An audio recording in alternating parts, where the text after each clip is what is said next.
The show where anything goes. Motivation, mindset, recovery, philosophy, and life. We become who we are through what we experience. We all have a story, and this is My Backstory with Josh Boyer.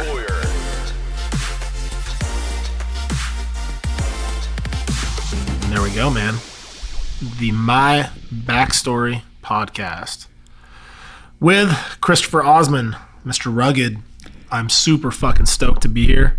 Some of you guys have already heard Chris on my podcast, once as a guest and once as an interviewer, which he kicked ass at. So, how did that work out, by the way? It was awesome, dude. The feedback I got on that episode was amazing, actually. Well, that's a good thing about, right? Yeah. You as an interviewer and you as a man in general and doing all this stuff is that I think it's kind of critical that people understand your background and where you come from and like how you ended up doing these podcasts and interviewing people, and it's good, man. I like it. For sure, man. I'm stoked to be here. I'm out in Las Vegas. For those of you that know Chris, he was San Diego native, born and raised, and then he just moved out here to Vegas. And this used to be my old stomping grounds for a couple of years in 07 through 09. So it's kind of cool coming back to this city and seeing how much it's grown and changed, and obviously seeing my homie Chris. So yeah, man, this is dope. Place is blowing up, man. And I ended up here by accident, with literally, I could tell the story, but yeah, please. Tell the listeners a little bit, because there's some people that are going to listen to this episode that maybe haven't heard your first episode. That's impossible. Yeah, but there's a chance. So I want you to share your story a little bit, like a little bit about your background, who you are, and sure. Let's go from there. Yeah. Well, like you said, I was born and raised in San Diego. Well, technically, I was born in Sacramento, but my family moved down there when I was like 6 months old, so I just claim it as home. Father was in the Navy, and I grew up in Southeast San Diego and gangland, so to speak, at the time. Really interesting thinking about what's going on today in society with all the riots and the COVID and the all the racial tension. And for me, I don't think racial tension's ever gone away, and it's never not been a thing, because I grew up in an environment where I was the outcast. There wasn't many white people there. Actually, the junior high school I went to, I believe at the time, had close to 3,000 students, and there was less than 100 white kids there. So that's insane. Yeah, a lot of gang problems. All the lockers were welded shut. The campus security, wasn't like the vice principal was San Diego City police. You know what I mean? So there's all kinds of crazy shit jumping off. But so I just grew up in that environment, and so I very rarely do I see race, color, nothing like that. You know what I mean? I live in just like this colorblind world. People don't think that it's true, but it is, man. I just judge people for who they are, and so growing up in that shithole really gave me a perspective on life that I'm really, really glad that I have. But there I met a bunch of kids that wanted to join the military, right? So we had Asian kids, Mexican dudes, black guys. All of us wanted to be in the military, and so we just had our own little like geeky, wannabe military clique. We were just nerds. Right. Total fucking nerds. And we'd hang out watching Platoon and Full Metal Jacket. One of the good classics is 84 Charlie Mopic. Very hard to find. Yeah. If anybody can find that movie, 84 Charlie Mopic, you got to watch. It's about these Army LERP dudes that go out, and it's filmed from a single camera perspective. Right. And so this guy's like on patrol with them, and the camera moves when they're running. It's pretty badass. It's pretty legit. Dude, that's so funny, dude. I keep hearing people keep talking about the LERPs. Like I keep hearing it come up over and over again, and they're not even around anymore, right? There is no long range surveillance anymore. There is, but it's called something different, though, isn't it? Yeah, they're not officially called long range reconnaissance patrol. That's what LERP stood for. Right. But they still do have those units that do it in the Army. Yeah. So there's a long history of that shit. Yeah, there's a buddy of mine who I was in the Air Force with that was in the Army first.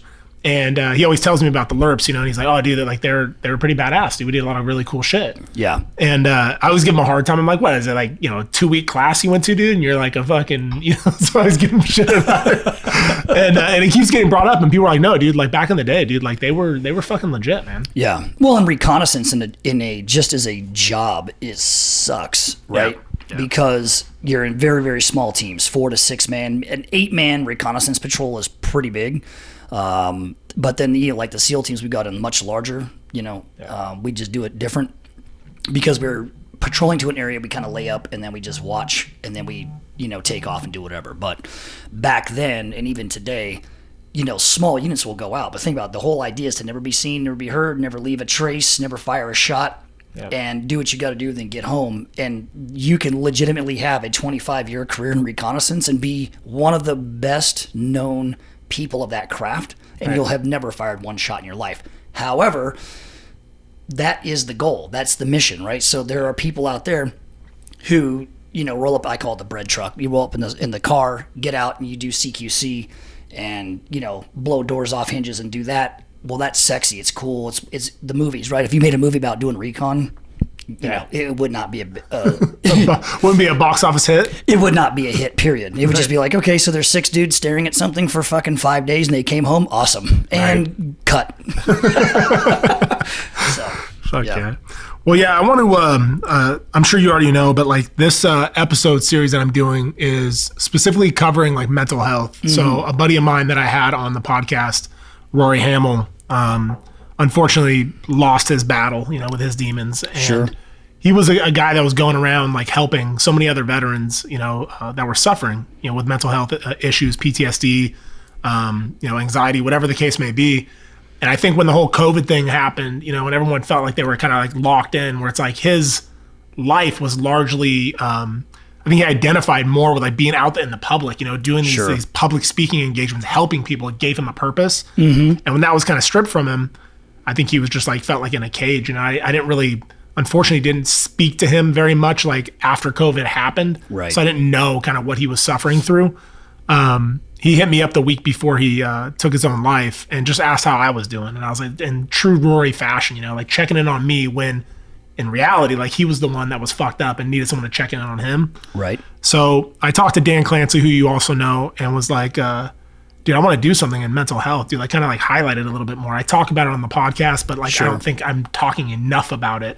Because I think it's one of those things that people just like, they suffer in silence. Like no one wants to talk about it. It's like if you have anxiety or if you have like, PTSD or if you have any kind of mental disorder, a lot of people just, especially men, we just want to like kind of like, we don't want to share that, unless it's like someone we're super close with or our wives or, spouses, girlfriends, we'll share it with them, but nobody else knows what you're going on, what you got going on internally. So I started this episode series because I wanted to cover that. And so I want to start it off by asking you like how you're doing.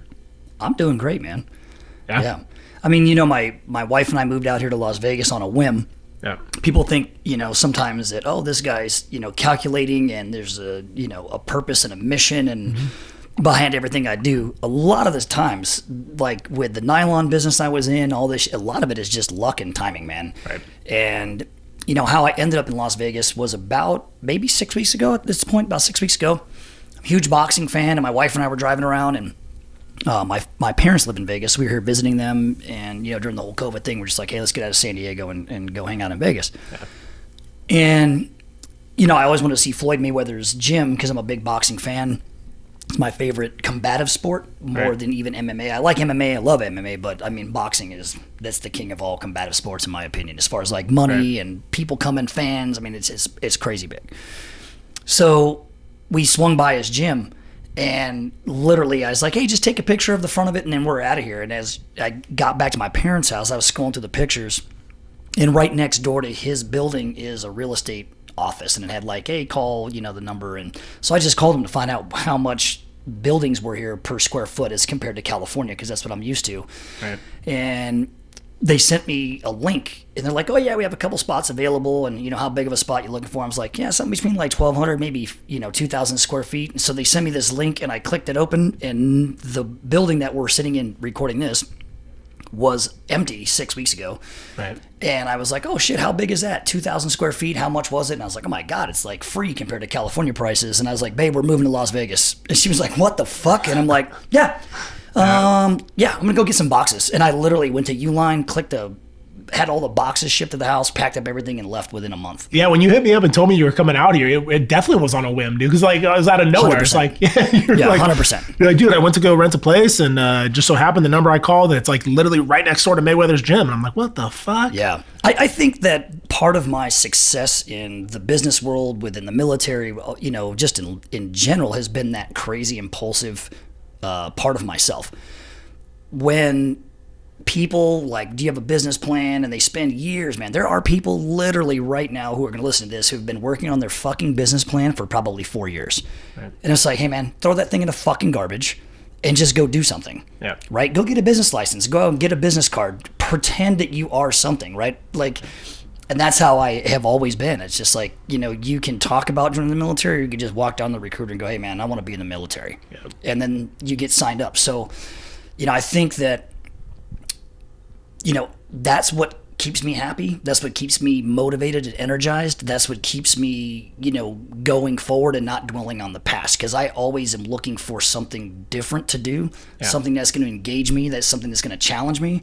And, you know, business was going great. I mean, shit, dude.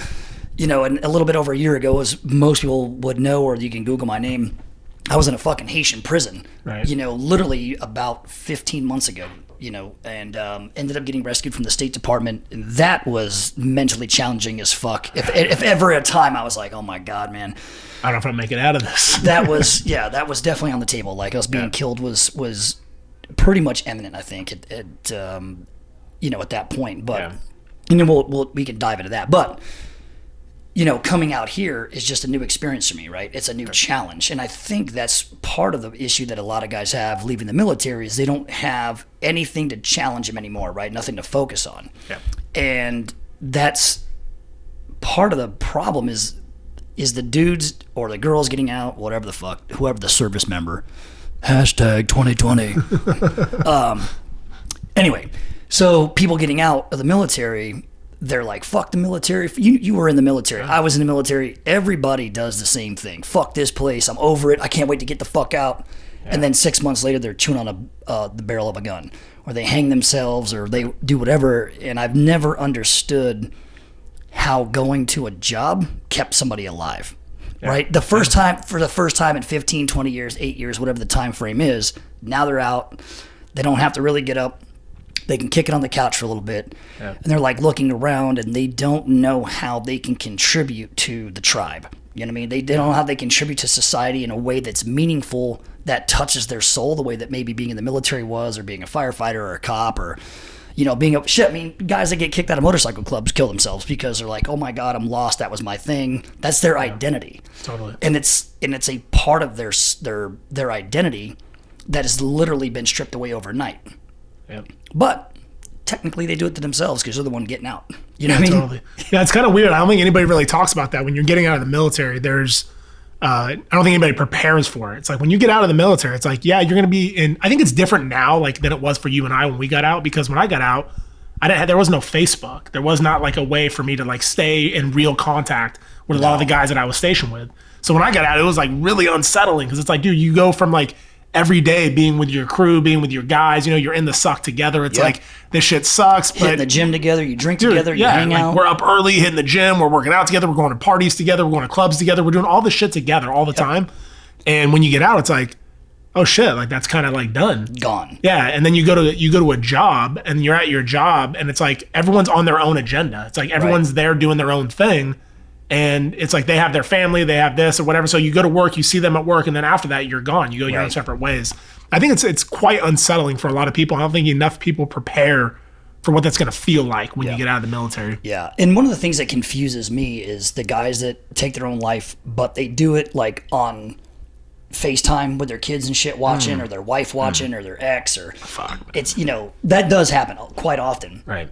And, you know, when thinking about something to live for, something to get up for, I've never understood why your children isn't a bigger priority than being in the fucking military.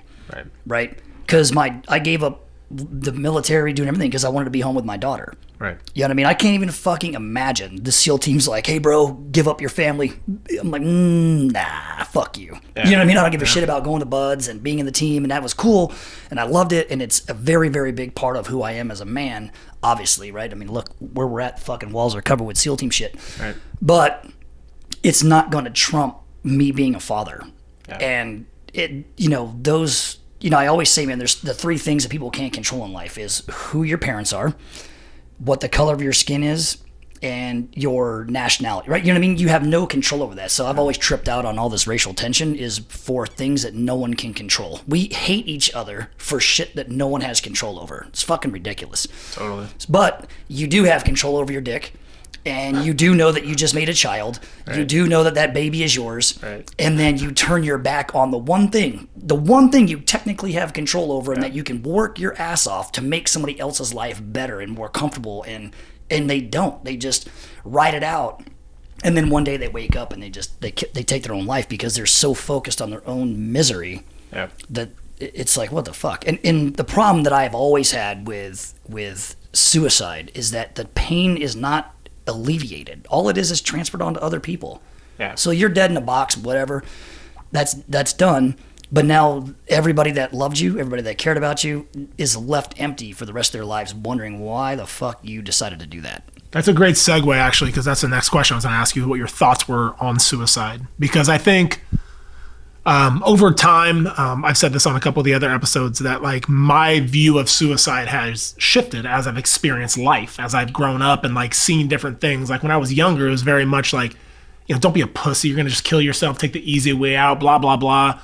But then I experienced life, and I saw that sometimes life is fucking hard. It's not, brutal. It's brutal. It may kick you right in the nuts, and it's like, so it takes like some grit and courage to kind of like go through some of the hard shit and then come out the other side being a better person for it. Right. So I can understand why somebody would kill themselves. I can empathize with that. I can definitely understand that they want life as we are existing on this rock spinning at 1,000 miles an hour.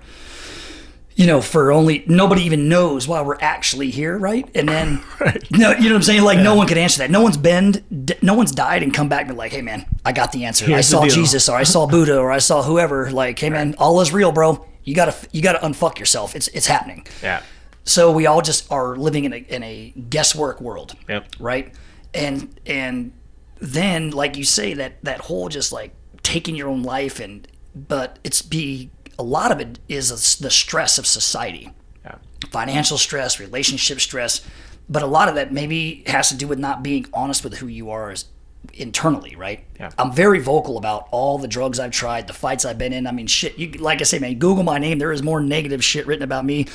I mean, even somebody created a website called chrisosman.net. It's not even me. Somebody just writes like a blog about how much I hate myself, but it's really not me. And I'm like, man, some people would look at that and be depressed about it. They would try to do everything they could and hire a PR person to try to unfuck all that. And I'm like, man, let me take some weed. Let me eat some edibles, and I'll fucking chew on some edibles. I love THC now, and I've only been using drugs for like 5 years at this point, right? There was like a 23 or 24 year run. I didn't touch one thing since I joined the military at 18, and I never touched shit until about 5 years ago. However, I've tried a lot of fucking drugs 5 years, and it's been fabulous. But in all that, I think it's kind of like opened my mind up and changed my perspective a lot on, like I say, man, when you eat a bag of mushrooms, does it really matter if somebody's blogging about you? Right, exactly. No, it puts things in perspective for sure. Yeah, man. It opens up a vortex of your mind that doesn't exist in normal reality, right? But those brain cells are there. Those thoughts are there. You just can't access it through everyday Starbucks and dip, right? Right. So if you take some of this stuff, you're going to think about shit in a whole different perspective. And, that leads back to this blog, right? This guy, do I get mad? Do I sue somebody? Do I fucking attack people? Do I, go crazy? Or do I just sit back and go, man, somebody really hates me so much that they're willing to spend their time where they could be making themselves better fucking with me. Right. And I'm like, man, my life is really good. I'm like, my life, me being alive is so detrimental to somebody else's mental health that they have to create a website to express how much they hate me. And I'm like, man, that's pretty fucking awesome. So I just look at it like that. What are your views though, like on suicide, like now, where you sit? Man, I thought about it a lot because we obviously have buried quite a few guys, since 9/11, and it's sad. I mean, the war is going to continue on, right? And that's the real big problem with it. And I recently read a book. God, I'm trying to think of the name of it. It's not Why I Can't Get Over It, which is another good psychological book. Right. I think it's called What Have We Done? But it is about Americans or, going overseas and experiencing combat, going to a third world country for the first time, just seeing really how evil human beings can be toward each other. Yeah. And in combat, you have to become evil to match that evil, right? Because you're never going to let the enemy win no matter what. So no matter how evil they get, we will get more brutal. We'll get more evil. And then guys come back home, and that veneer of civilization that they grew up in, right? America, apple pie, the American flag, hot dogs, baseball games, right? That's America, right? Right. And so then you go overseas, and next thing you know, you're like getting off, shoot a motherfucker in his head, and you start to laugh about it, and you just become something that you probably don't recognize of yourself. Yeah. And a lot of people come back, and then they get out and they try to reconcile with who they really truly are and how fucking evil they will be on command. Yeah. Right? And so I think that's a lot of it. And I also believe that at a fundamental win versus loss level for me, as many times as I've been depressed, as many times I've been fucking pissed off and I've broken shit and done dumb shit and made really, really poor life choice decisions, for self-gratification and for whatever thing I was feeling that day, all my, my impulsiveness and shit. I also think that if I take my own life, that means the enemy killed me. It's a good way of looking at it. They didn't do it when I was there, but I carried all that shit back with me and I live with it and I think about it, and then I fucking take my own life. And let's say I pull my Glock out and do it, they're still firing the final shot. The enemy is the one that brought me there. Yep. And I'm like, there's no fucking way I'm gonna let some jihadi piece of shit who shits in a rice bowl in a cave have that effect on me. That's and I'm just point, like, man. fuck you guys. Yeah, if I stay alive, that is the ultimate fuck you to them. Yeah, totally. That's a great point, man. I sent a message the other day to my cousin.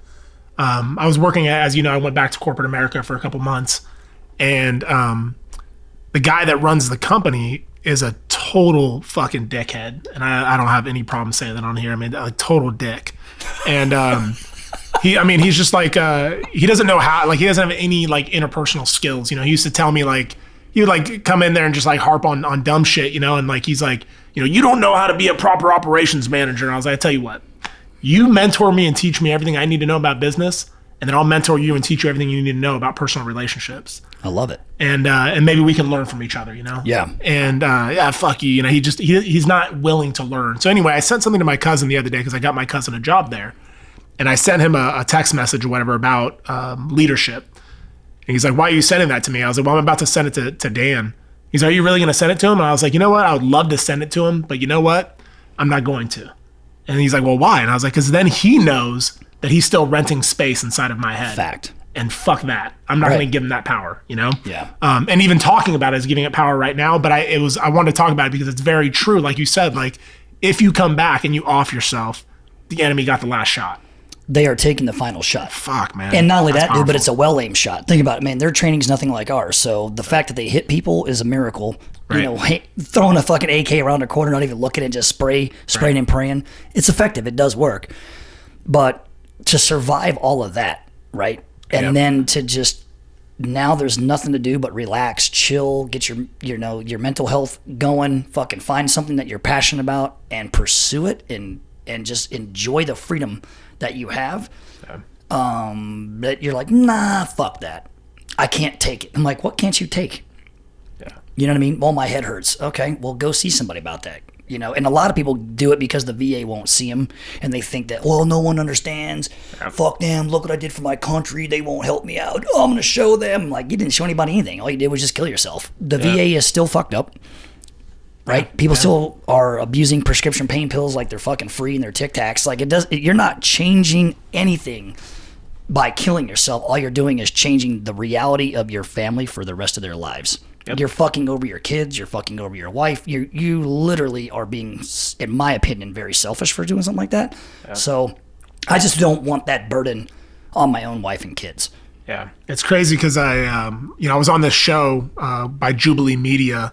They put out this thing where they had a bunch of veterans come in and they ask you a prompted question, and you go to whatever line you either agree, strongly agree, disagree, or strongly disagree. They ask the question while you're all standing on a neutral line, and then we all go to our own lines where we stand on shit. And one of the questions was something about the VA, or that veterans have enough benefits or enough. Was this things the one out. where you were standing in the woods with your dick out? No, it's a different. Okay, good. Different story. Okay, good. Every time I see you, it seems like you're like, oh yeah, there I was in the woods with 30 dudes and my dick out. Yeah, I had my dick out. I'm like, man, what are you doing? A lot of mushrooms. So, we were talking about the benefits that are afforded to veterans, and a lot of the veterans that were there were saying there weren't enough benefits, and I'm like, I disagree with that. 100%. I think the benefits are there. You just have to fucking do the work to get them. Yeah. And I think a lot of veterans, maybe some people get out and feel like entitled. Like, it's like, oh, I served my country. It's like, you did serve your country, but you weren't voluntold. You volunteered. Correct. You know, you chose to go and do that job. It's another job just like any other job, in my opinion. I heard this a couple of years ago, and it always stuck with me, that there are no victims in an all-volunteer force. There you go. I'm like, and I really think that they need to start filming people going. I mean, when I went into the recruiting office and tried to join the Navy, right? And, you know, again, I've told you this story where the recruiter's like, okay, man, have you ever tried to eat drugs? He's kind of like looking at me like, don't you fucking say it. And I'm like, yeah, man, I've tried some blow, smoked weed a few times. And he's just like, oh, you dumb motherfucker. One, I screwed up his, recruiting quota for the month. Right. But then two, that led to me joining the Marine Corps instead of the Navy because I couldn't get into the SEAL program and whatever. So, and thank God, because I needed the discipline. I mean, I was nowhere near who I am when I was 18, obviously. Well, in that whole experience and, people are in the recruiting office literally begging to join. I was like, fuck, man, I will do anything. I just want to be here. Yeah. 3 years later, man, fuck this. They fucked me over. Their perspective changes, and they never think about the struggle that they had getting in. And, they're not living within the reality of what actually happened. And when I got out in 2004. The first time I submitted something to the VA was in 2007. And that was because I flipped out in the office one day and I kung fu'd my desk into pieces. I was kicking I got mad about something. I don't remember what it was. But I started fucking like kicking the desk drawers and it shattered and broke the fucking file cabinet drawers. Yeah. And my mom, who was there at the time, was like, hey man, I think you might want to go talk to somebody. I'm like, you think? Yeah. You know what I mean? Because my own mom saw it. And so I went to the VA. Not to seek professional help or anything like that. I just went to go file a claim. Yeah. And I go and file a claim and it came back 100% denied. Like there was nothing, and most people quit at that point. Yep. So it wasn't until, my God, what year is it, 2020? 2000, so I want to say maybe 2013. It was a long fucking time before I finally got a rating. Yeah. But I just kept going back. Yeah. And I kept learning more about the system. I kept learning about what do you guys need to see? How is this stuff supposed to be written? What does it take? Who has experience doing this shit? Yeah. I never gave up on myself. Yep. And I just ended up getting my rating and doing my thing and, whatever. But so many people, like you say, they just hear no. Yep. And they snap. But you know what I did for this country, motherfucker? It's like, no one cares, dude. I think no one gives a shit. Yeah, I think that's part of it. And the other part of it is that when you're in the military, it's like you're being told when your appointments are. You're being told when you need to be somewhere. You're being told like kind of like how it needs to go down. And then when you get out, you go to the VA and like it's a total clusterfuck. Like I know when I got out, I was like, dude, what the fuck is this? Yeah. Even going to college, it was like, oh, you could take this class, you could take that. I was like, just tell me what the fuck I need to take. You know what I mean? Like so it's kind of like relearning how to like think for yourself. And I think a lot of the veterans, when they get out, they're expecting things to be handed to them. And it's like, sure, no, dude, like you actually have to work for this shit. And you're going to be denied and like I was looking for an alpha stim for the longest time. You know what that is? I have no idea what that is. So it's this clip that you put on both ears and it sends like a wavelength through your brain. And it basically like it's FDA approved to treat anxiety, depression, pain. So they have probes that you can use and put on your back, put them on your knees, whatever. And the shit actually works. Does it shock you or just send vibrations? No, you don't feel anything. So there's no feel. The only feeling you'll feel, if you turn it up too high, you'll feel kind of like, whoa, you feel like you're on a boat. Like you'll be a little dizzy and then you just dial it down a little bit. Sure. And then you'd be washing the dishes, cleaning the house, whatever. You don't notice that it's there. Okay. But if you do it every day, if you do that shit every day, it's got people off medication. It's like, it's helping a lot of fucking people. Wow. So the VA... That's why nobody knows about it. Exactly. But it has to be prescribed. You can't buy it like on the black... Well, maybe on the black market you can find it. What's the name of it? The Alpha Stim. The Alpha Stim. Okay. Yeah, so Alpha-STIM. And so they have the probe one, and then they have the STEM, like STEM. stimulation. Yeah. Okay, not STEM as in stem cell therapy. It's, No. Okay, Alpha stem. So like they have the earlobe clips that you put on. They have the little look like little cattle prods that you can like do different parts of your knee, your back, your head for headaches, whatever. And then little patches you can wear that help too. And I was like, fuck, man, I really need to get one of those things, dude, because my back is killing me and I don't want to take drugs. And like, how do I do this? Dude, it took me 2 years to get one. 2 years.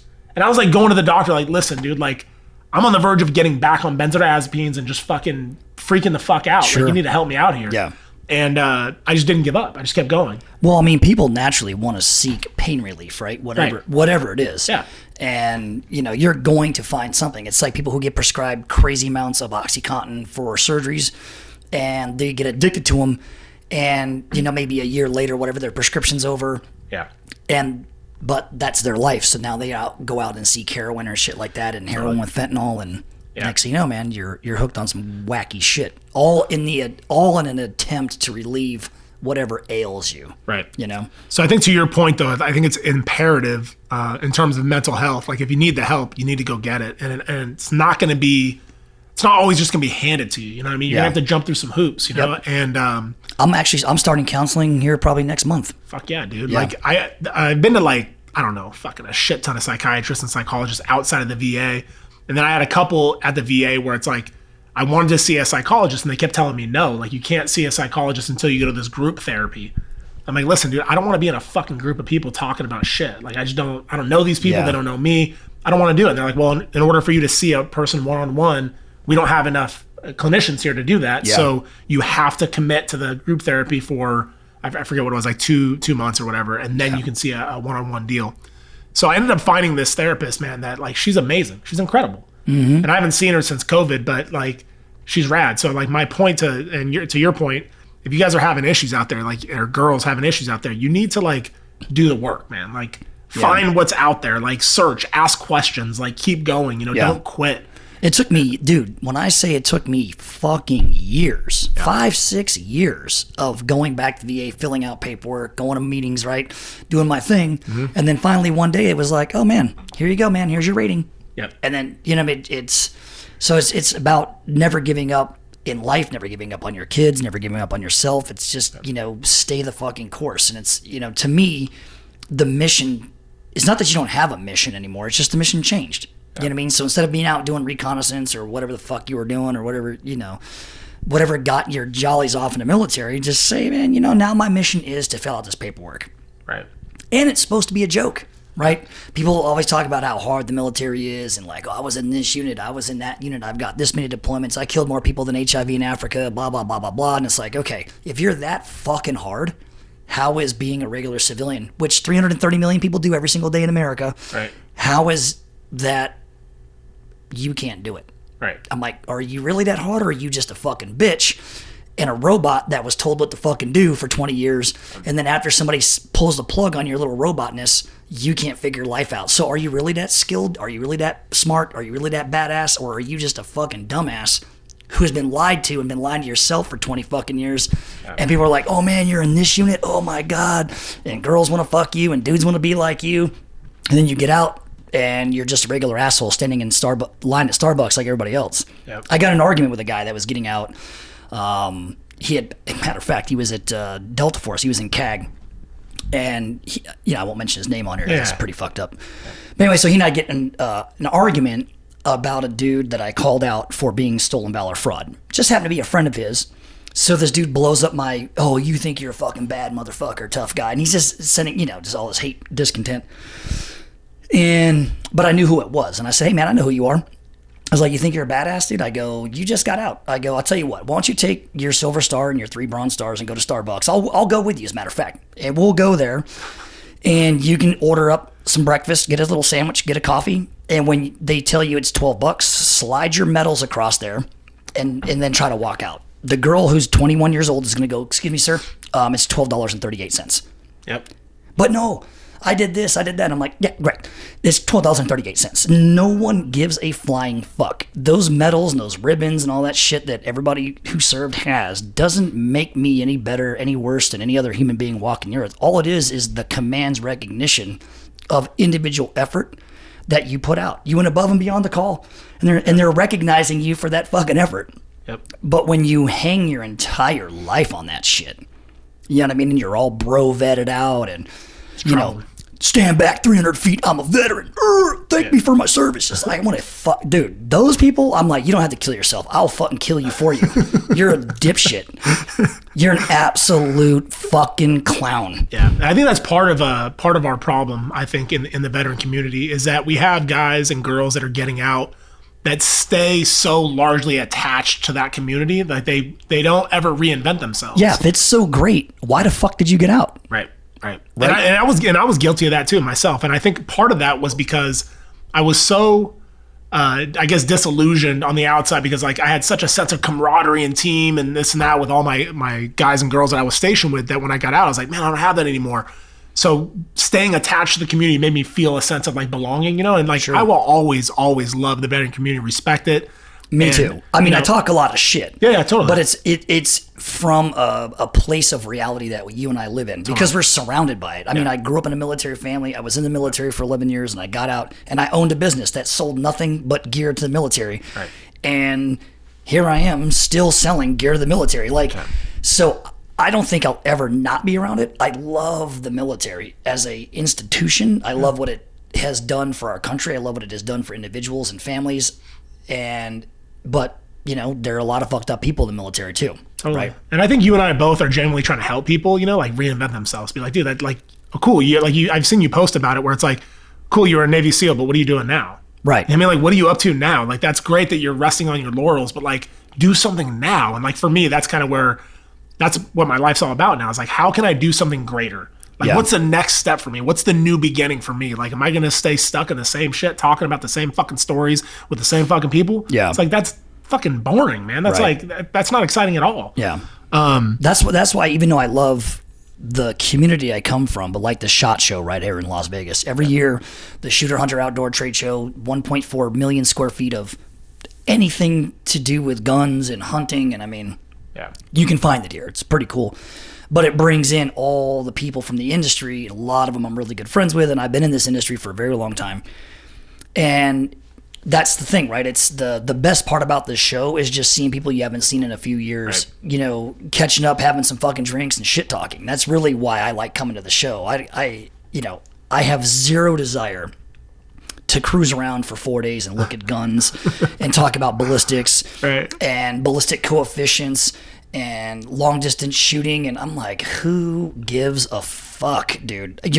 Because I'm like, I'm not a sniper anymore. I was, but I'm not a sniper now. I mean, matter of fact, people hear the fact that I went through Marine Corps Scout Sniper School as a SEAL, and they naturally assume that I could take somebody's head off at 1,000 yards. I'm like, man, I would honestly have to be shown how to load the gun. Yeah, you know, it's crazy. Like, it's a perishable. That's not accurate, but you know what I'm saying? It's a very, very perishable skill, and in order to get that good, you're in school for fucking 8 to 12 weeks, depending on what branch of service and program you're in and whatever. But that's a lot of shooting. That's a lot of stalking. That's a lot of picture taking. That's a lot of Photoshop. That's a lot of shit going on to get to that level. But then you're applying it every single day in your job. Yeah. And then when you get out, it's like, why do you need a 300 Win Mag, dude? Where the fuck are you going? Yeah. Starbucks, Home Depot, it's funny, Taco Bell. Like, why the fuck do you need a bailout bag in your SUV just in case something happens? I'm like, you're in San Diego, bro. What the fuck you doing? You really? Like, when's the last time you saw anybody in a running gun battle going down the fucking through Mission Valley? Like, I don't even carry a knife. I'm like, I'll just fist fight you. I'll punch you in the face. Fuck it. Yep.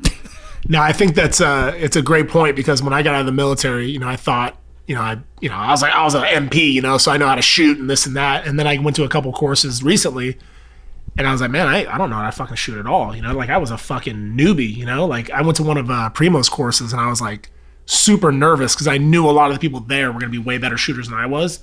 And it's important, man. It's a perishable skill. And I think a lot of people think because you come from the military and because you shot guns that you're going to know how to shoot guns forever, or that you're a gun geek and you fucking get off on guns. And like, I see some of the questions people ask you on your Instagram, and it's like, you always like refer them back to Google. Just fucking go to Google, motherfucker. You know, like, what barrel should I have for my M4? I'm like, the one you can afford. How about the one that fits? Right. Exactly. You know, like the 10.5-inch one. I don't know. Yeah.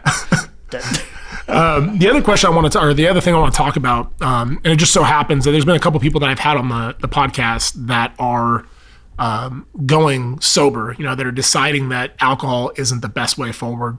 And the reason I want to talk about it is not because I want to be some preachy sober guy that wants to get everyone sober and thinks that drinking is terrible.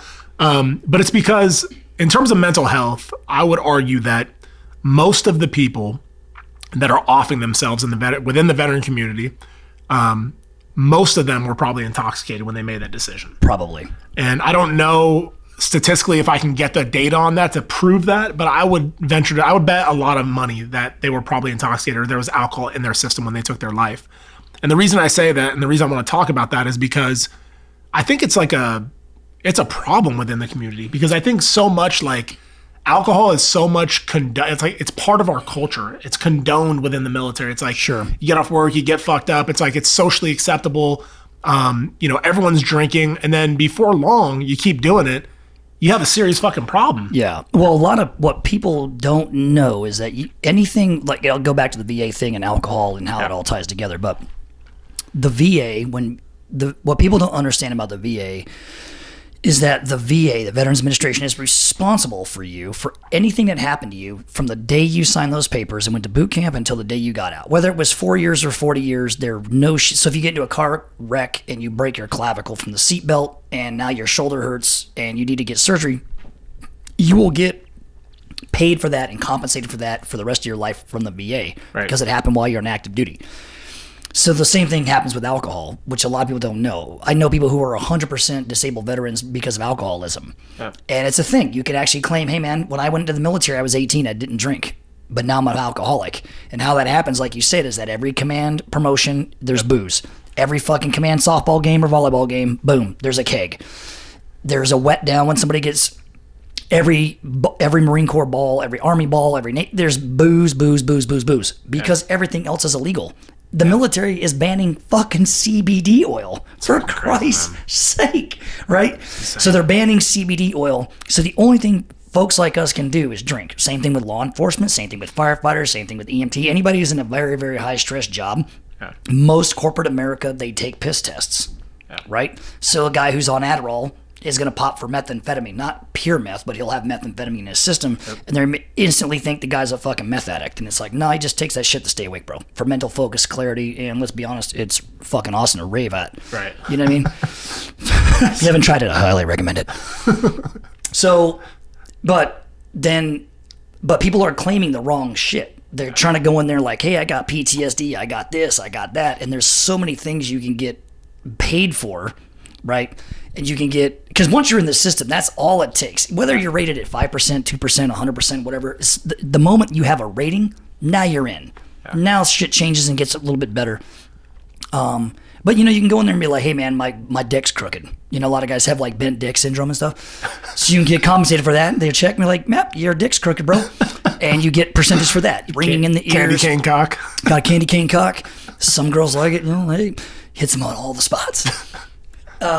But even alcoholism, be like, hey, I drink and I'm an alcoholic, and guys get 100% for that. And it goes back to, that is the only thing that the military will allow is drinking, which is kind of fucked up. I think and you could, put two people in the same room, get one sloshed, bombed out of his mind on whatever alcohol choice they like, and they'll typically get a little angry, a little aggressive. They want to fight people. We've all seen like the angry drunk shit. Yeah. But you give somebody a bag of weed and have him smoke out, that motherfucker ain't getting up to do nothing. He's just chilling. He wants to watch Netflix, like, hey man, put on some fucking comedy. Let's just watch. He doesn't want to do anything because it's, you're in the spirit world. Yep. Now I think with alcohol though, it's like one of those things where I think it's detrimental to a lot of guys that are suffering mentally. I mean, it's a fucking depressant, number one. So it's like, if you're depressed, why would you want to add like another depressant to your depression? Right. And I think it's something that probably should be talked about. I mean, it's not a favorable opinion to like, go dry, for a lot of veterans or a lot of people that are still active duty. Like, fuck that, I love drinking, I love boozing or whatever. But it's like, the question I will pose to those people that believe that is like, does it make you a better human? Are you a better like human because you're fucked up? Do you feel better the next day after drinking? Right. And do you get a shit ton of stuff done? Like, are you like more productive, more motivated, like as a result of alcohol? It's like, if you say yes, you're fucking lying to yourself. True. And most of us know, if you heard it once, you probably heard it 1,000 times coming up in the military or whatever job. I don't trust people that don't drink. Yeah. Remember that shit? Yep. So now you're around people when you get, like when I got to the SEAL teams, when I was in the Marine Corps, well, I don't trust people who don't drink. But you want to be one of the boys, you want to be included. So you're like, all right, man, cool, I'll drink. Yeah. And then next thing you know, it becomes that social thing. Yep. And that is the circle that you run in, and it's fun, man. Going out to a bar, hey, what's up? Oh, shit, fucking Josh is here, woo! And people are ripping shots and drinking. It's fucking fun. Yeah, definitely. Really fun. Yep. But the damage that it does over time is real bad. Like, I had really, really bad heartburn. I haven't had heartburn since I stopped drinking. Yeah. I used to chew on like Pepsid AC tablets like they were fucking going out of style. Because I'd have heartburn, you know what I mean? The next day. And, you know, a lot of guys that I talk to, like, well, I drink so I can black out and go to sleep. But alcohol actually has a negative effect on your sleep. Yeah, totally. And I'm like, hey, man, why don't you go run 10 miles? You'll fucking pass out. Yeah. You know what I mean? Get back to what made you, you know, why could you sleep in the military? It wasn't because you were drinking on deployment because you can't drink. Right. It was because you fucking woke up, you PT'd your fucking ass off, you worked a 12-hour fucking day, you stood 4 or 5 hours of watch, you were exhausted. So people aren't exhausting themselves. Yeah. They're looking to a chemical to do it for them. And then does that chemical then fuck up your brain over long term? Yes. Does it fuck up your internal organs? Yes. And then now you take that away from somebody and they don't realize that they're that dependent upon it. Yep. They don't even know why they're drinking. And now imagine getting out of the military or whatever, and now you're sitting in the house drinking by yourself. Oh, yeah. That's the dungeon. That's the dungeon, man. For sure. That is the dark fucking dungeon. Drinking by yourself. Yeah, that's horrible. You know, it's funny because when I first decided that, you know, I'm just going to get sober, you know, a lot of it, I tell people, like, listen, people that make the decision for themselves, you know, in terms of mental health, in terms of just health in general, they want to, like, stop drinking, or like what you've talked about and is very true. Like, financially, it's like, imagine how much money you're going to save when you're not going to the bars and drinking a fuck ton of alcohol and then buying everyone else alcohol because you're feeling all generous and shit. Sure. And you just save a bunch of money, you feel better, and it's like, you know, the thing is I want to share with people, though, is it's not fucking easy at first. You know, it's like, it's fucking hard because, like, for me, like, I had really bad, like, general anxiety, you know? Like, when I would go out in crowds or, like, in a group of people, it's like, I just felt like a sense of unease. I didn't fucking like it. And when I was drunk, I didn't give a fuck. You know, it's like, dude, I'm fucking liquid, you know, courage. I'm good to go. I'm talking to everyone, high-fiving people. And I kind of gave a lot of power to alcohol. The fact that it, like you said, it was a lot of fun. You're going out, you're getting fucking hammered. Like, it's a great feeling to be buzzed, you know? Like, it's awesome. What's not awesome is the way I feel afterward. It fucking sucks. Right. The decisions I make while I'm fucked up aren't always the best. Mm-hmm. Usually they aren't at all. And so I want to, like, make it like a challenge to a lot of people out there that are, like, considering maybe, like, trying to make some lifestyle changes. Maybe alcohol should be one of the first ones you make. Like, just try it. Go a couple days without drinking. Yeah. See how you feel. So that's how I did it. I literally just woke up one day feeling like absolute fuckbag, right? And I was fat, dude. I probably lost, I mean, you met me when I was still drinking. Yeah.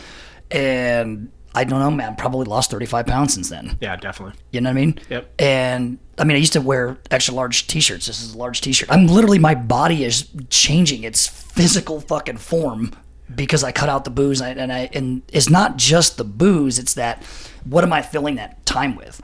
Yeah. Guys be like, hey man, let's go to the fucking bar. I'm like, can't, bro, I'm going to the pool to swim. And they're like, you fucking suck. Yeah. I'm like, yeah, but I'm going to suck without a gut. You know what I mean? And it's important to me to be in physical shape. You know what I mean? I'm 46 years old, so it's not like I'm fucking 26 and I'm going to quote unquote live forever. I mean, I'm on the backside of the fucking mountain right now. Yeah. Yeah, totally. I'm walking downhill to certain death. There is no you know what I mean? Yep. I peaked and now I'm walking. I'm like, but I want that downhill, the downside, to be really, really comfortable. I want to be really fucking cool. I want to enjoy it. I want to see shit. I want to see my kids blossom and flourish and become whoever they are as young adults. Like, I really want to be present and enjoy it. And I don't want to be like, oh, dad didn't make it. He's hungover. He had to sleep till noon again. Yeah, dude. Fuck that. I went to a breakfast or donuts with dads, you know, at my son's school. And I remember one of his buddies was there from the school. And I'm like, hey, what happened to homeboy's dad? Like, why isn't he here? He's like, oh, he's too hungover, you know, he couldn't come. And I remember, and I was still drinking at that time when he told me that. And I was like, I'm fucking done, dude. I need to be done. And I mean, I was there, but it's still like, that's how, like, detrimental that shit is. Like, it completely, like, takes you out of the equation, you know? It's like, you're not even there for your fucking kids, dude. Like, fuck that, dude. I'm out. Yeah. Well, and from my experience, most guys with a background like mine are extreme in everything that they do. It doesn't matter if it's going to, I don't even know, man, a fucking volleyball game in the neighborhood. They're going to want to win. Right. So with that extreme attitude and that extreme everything, I say to do that with the alcohol, right? And I tried it. I mean, literally, a dude that I knew was straight up raging alcoholic. Like, even I would be like, hey, man, I think you're drinking too much. If a guy like me says that, you're fucked up. Yeah. And one day he just quit. And I was like, so you don't think you'll ever drink again? He goes, I don't know, but I just know I'm not going to drink today. I have the power to not drink today. Yep. And next thing you know, man, 4 fucking years later, he's never touched a drop. He's lost like 75 pounds. He's shredded, man. Vein popping, and you're just like, what the fuck? Yeah. He's like, yeah, man, all the time that we were hanging out boozing, I just go to the gym. I hang out with my kids. I go to the beach, and he's never been happier. Yeah. And I just think that it's not what it gives you in the moment, like brunch with the girls and shit, whatever. It's not what it necessarily gives you in the moment. It's what it's really taken from you over time. Yeah. And, to your point about the financial cost, I have a CPA and, taxes and, I'm fortunate enough that I'm not in a regular old fucking W-2 job, right? Right. And 2 years ago, when I was turning in all my expenses, meals, entertainment, 90% of it was all booze, and it was $42,000. It's fucking insane. So in 1 year, my dumbass spent it was not 5 or 6 company credit, it was Chris Osman's credit card. Yeah. $42,000 on being Mr. Nice Guy. Yep. On drinking and like you're saying, oh no, bro, it's on me, dude, it's on me. Yeah. And then buying dinners and eating out. Yeah. $42,000. I'm literally like, man, the average income in America for a household of 4 is less than 55 grand. I'm literally drinking what people make. And I'm like, you selfish fucking dirtbag. Yep. And really, like, you have to look at it like that. For me anyway, I had to have that aha moment, that self-realization and that self-deprecation and just going, dude. Check yourself. On paper, you sound like a badass with your background, the Marine Corps, the SEAL teams, this and that. But man, you're kind of a fucking scumbag because you can't. You know what I mean? We're supposed to be this in control person and this warrior, and like you're the modern day fucking samurai and all this other shit. I'm like, we're really a bunch of kind of fucking out of control pirates, to be honest with you. Right. You know what I mean? It's not an easy job, dude. That is the release of the booze and the partying and shit. So that's all we have. That's all we know. And it just carries on. Like you say, as soon as you get out, you're not changing that. But the difference is the military is like, hey, we're going to go training for 3 months. We're going on deployment for 6 months. So you can't drink. So you get a break. Where when you get out, there's no break. It's 7 days a fucking week, throttle to the bottle. And next thing you know, man, you're nibbling on the barrel of a Glock. And you're like, how did I get here? You know? And I think the other part of that I want to just throw out there is Chris and I may do things that are extreme or whatever. Like when we both quit drinking, we just quit. That was it. Done. I don't want to drink anymore. I'm over it. I'm not recommending that to anybody. And to be very honest and candid, because I'm very like that about myself, is I have drank since I quit drinking. Right. I've had a beer every now and again. Maybe like literally I was out having steak dinner with my parents the other night, and I had a glass of wine with dinner. Yeah. But there was something very powerful about that for me. It wasn't like I'm going to do this because I'm going to prove that I'm not an alcoholic. Right. I think anyone could probably safely assume by the definition of alcoholism that every man that I know is probably an alcoholic. Right. Yeah, for sure. For sure. Right. Myself included. Yeah. But it was just something about like, man, I love steak. I love lamb. And the best part about it is washing it down with a glass of red. And I went for a very long time without any of that. Yeah. And I'm like, I'm going to try it out. Yep. And I had a glass, and I was fucked up. I literally got off the table. I had to have my parents drive me home. I was so fucked up. One glass of wine. And I was like, oh my God, 2 more of these, and I'm going to be selling my hair to a wig shop with a finger up my ass at a bus stop. I'm like, man, I can spiral out of control. Yeah. When it used to be years ago, it would be 2 bottles in one night. And I'm like, oh man, I'm going to go fucking crash out. Yeah. So that tolerance builds and everything else. And I'm just like, man, how much damage was I doing over the years to my body because that tolerance builds up. But it's like any drug. First time I ever took weed, now I got to take more weed. The first time I ever tried fucking cocaine, I was wired out of my mind with one line. Now I'm like, yo, dude, somebody get an 8-ball. Let's blow this fucking night out. Yep, for sure. And so your body, just your chemicals, the ability to your dopamine receptors. I mean, all that stuff gets interrupted for the long term in life. And you know, I call it chasing the dragon. Is like that first high or that first hit or that first time you got drunk. Forever, you'll be trying to chase that, and you'll never be able to catch it. Yep. And I think that I'm glad you said that because it's, well, number one, because it's honest, and number two, because there's so many people that when they quit something, like for me, like when I quit my medication, you know, I was like, I'm just gonna quit cold turkey. And I quit it all, and it was great, you know, whatever. Let me rephrase that. It was not great at first. It sucked bad. I had 3 seizures. It was terrible, but I got through it. But there was times where I was like, dude, I'm fucking suffering bad, you know, like with bad panic attacks or anxiety or whatever. And I remember I took an anti-anxiety pill like maybe 3 years after I quit. Mm-hmm. And, dude, I beat myself up about that shit for fucking months. Like, oh my God, I can't believe I caved. I'm such a weak person. What the fuck? And I remember one of my buddies came up to me and was like, dude, you're being such an asshole to yourself. 100%. Like, dude, like, knock it off, dude. Like, you're not, you know what it means to be a drug addict because you've been one. Yeah. You're not a fucking drug addict. You had a moment where it's like, dude, you could not manage your anxiety. So you took something to help you through it. You're not back on the way. You're not like fucking going off the rails, you know? Like, fuck, you took anti-anxiety, but whatever. Same thing with alcohol. It's like, I don't go to AA. It doesn't. I've never gone to AA. Yeah, it's just not my thing. I don't like group therapy like that where it's, you know, it's like, hey, my name is Chris and I'm XYZ and I'm just talking to fucking strangers. Right. I have a very, I mean, sometimes when I just think that everybody there, it's almost like a scene at a fucking Fight Club. Yeah. Are they all there really having problems, or is there a dude bored at night trying to hear some fucking stories so he can sleep? Like, you know what I mean? Yeah. So I just stayed away from all that bullshit. Yeah, I felt like the part for me, I went to a couple meetings when I first stopped drinking, and it was very much the whole, like, I'm powerless over alcohol shit. Like, I just didn't like it. It didn't resonate with me.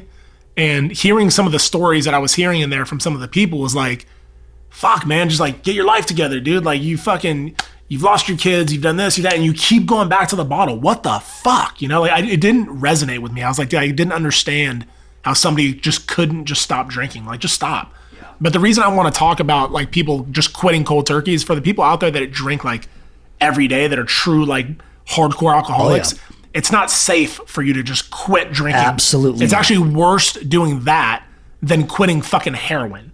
It's actually medically worse. So you can have seizures and fucking die from it. It's like, because it changes the chemistry of your brain when you're drinking. And when you stop and you pull that away, that chemical dependency that's there needs to be filled or whatever. It's going to throw you out of balance or whatever. Right. So for those people, I'm just throwing that out there as like a little disclaimer that I'm not advising anybody to do it the way that I did it. Just quit cold turkey. Do whatever works for you. I'm just saying, question it a little bit. Like, does this make me a better human? Can I possibly just give it up and make myself a better human? And will I feel better? And don't give it so much power. Like you said, the other night, you're at fucking dinner, you want to have a glass of wine. I told Kathleen, I was like, I'm not interested in drinking anymore. However, if like I was at a brewery in Portland or somewhere up in the Pacific Northwest where they have a bunch of microbrews, man, that beer sounds pretty good. Yeah. I would be okay having one. Yeah. You know, like, I mean, if one of my SEAL team brothers died tomorrow and I was at his funeral and they were pouring shots for him, I'm taking a fucking shot. Right. Not because I'm trying to prove to be a badass, but it is my way of saying goodbye to the person. That is you know, I'm not gonna be the guy like, oh, don't drink anymore, bro. I'll take a shot of water, which I've seen a lot of guys do, just take shots of water. Yeah. But if the Crown Royal and the Jack Daniels and shit's coming out, the Jameson, I'm going to take a fucking shot with my brothers because I know I can just take that one shot and walk away. Yeah. A lot of people cannot. Like you say, those are not the people that should just be like, nah, I'm going to stop tomorrow. Yeah, for sure. Get yourself some help. Well, and other drugs, you know, think about they have methadone clinics. There's all kinds of stuff that people can use to like ease themselves out of certain, drug habits and drug use and things like that. Right. But alcohol is not that. You know, I don't know. You can't just replace Crown and Coke with fucking iced tea. Yeah. Yeah, for sure. It's not the physical act of drinking and holding a glass and, you know, all that shit. There's something more psychologically with it. You know what I mean? Yeah, it's a chemical dependency. And so I think like hopefully, you know, for the people listening to this, whether you're a veteran or not, it doesn't matter. I mean, I think it's just a better life choice to just consider getting sober, especially in terms of mental health. The other thing I want to ask you about is social media. Do you think social media... Here we go. Deep water. Do you think social media is a detriment to mental health or if it's a +1 for mental health? I would say that since social media has come out, the dependency on likes and, I think it's very, very detrimental to mental health because you're looking to strangers to tell you that you're okay, that you're good. And, people are like, people buy likes. They have apps where you buy likes, you buy followers. Crazy. It's, like my boy that I always argue with, a SEAL that I served with, that I called out for, writing books, basically sucking his own dick and calling himself a hero, yet he never did shit. And I took a lot of heat for calling him out because he was really, really popular. Well, using that as an example, he is so shallow and such a shell of a fucking human and so unconfident that he has to buy followers on Instagram. So you go to his Instagram and it's got hundreds of thousands of followers, blue check mark, apps paid for, all this shit. People think, oh my God. But what you can't buy are comments. Yeah. So if you ever want to know if somebody's faking shit, they may have 10,000 likes, they may have fucking 800,000 followers. Just scroll through the comments. If you got 20 comments, that shit's fake. You can go to Hype Auditor's another one I like using. Yeah. Hypeauditor.com, type in a fucking person's thing, and you'll see that they were flatlined, and then it spikes. It just goes like a hockey stick, and that's because they're paying for followers. Right. And so most of that is fake. Social media is fake as fuck. I mean, dude, even the news can't get it right. Yeah. You know what I mean? These are like institutions that are 100 years fucking old. They can't get their story straight. Right. So nothing in social media is real, and we all put our best foot forward, and we always no one takes a picture that they ate at McDonald's. They wait until they go out and have a steak dinner and like, oh, my best life. You're like, nah, that's twice a year. Normally you're at fucking Taco Bell, bitch. Right. You know what I mean? Yep, and your gut's bloated just like mine is at night. And yep, you take a shit and it stinks just like me. And yep, being a parent sucks sometimes. And yep, your kids are fucking assholes just like mine were. And it's okay. That's life. Right. And what social media doesn't show is everyday normal life. And that I don't give a fuck. I mean, look, Jada Pinkett Smith, right? Entanglement. She's in a little entanglement right now. Whatever you want to call that. She was fucking one of their friends and called it an entanglement. But prior to that, what people don't know about is, like her, she was very vocal about having a sexual addiction. That she was addicted to sex and would stay at home all day and watch porn, and she'd play with herself fucking up to 10 times a day. Nice. Good for her. Good for her, right? I'm like, you need to fill that void with dick. Right. So that's her alcohol, is dick. Right. And so, I don't know, I'm sympathetic to it because, sex is awesome. But so everybody has some shit going on. Yeah. And why people get attacked like that in the media is because it's taking away from the fucked upness that is in my real world. Right. So instead of me turning the camera on myself and going, my God, man, I have definitely done drugs and been fucked up and cheated on my ex-wife a bunch of times. Dude, there was the time I was cheating on her like it was my job. Right? But I don't say that every day on social media. Yeah. But that's the reality of everyday fucking life, right? There's a lot of affairs going on in corporate America. There's a lot of drug use going on in corporate America. There's a lot of just crazy shit behind the scenes, and no one wants to show their true self. Because imagine, I work for myself. Could you imagine if I was doing this and working for somebody? When this went live, they'd be like, you're fired, motherfucker. You gotta go. You don't represent our corporate values. And I'm like, what are you talking about, bro? I was in Vegas when you were fucking that one girl, remember? Oh, Mr. Osman, you gotta leave. Yep, exactly. And to that point, I think, authenticity is kind of lacking on social media. And it's something that, I don't know, I've always been, I guess, cognizant of. Like, I never wanted anybody that met me in real life. I wanted to be a true mirror of what you were seeing on social media. Sure. It's like if I post something on social media about being like some Billy badass, and then you meet me and it's like I'm a total fucking shitbag and like I'm nothing like what you saw on social media. It's like I feel like I'm doing the world a disservice if I'm that guy. Yeah. And I think that was probably one of my biggest problems within corporate America. It's like you have these guys that are banging hookers, doing blow, this and that, but then they've put on their little suit and tie and pretend to be something they're not right. At all. And it's like, dude, fuck that, I don't want that life, And so I've asked that question to everybody that's come on the this podcast series, what they thought, if it was a detriment, social media was a detriment or a plus one for mental health. And like, I'm kind of on the fence with it because some people are like, it's up to the user what your experience is going to be like. Sure.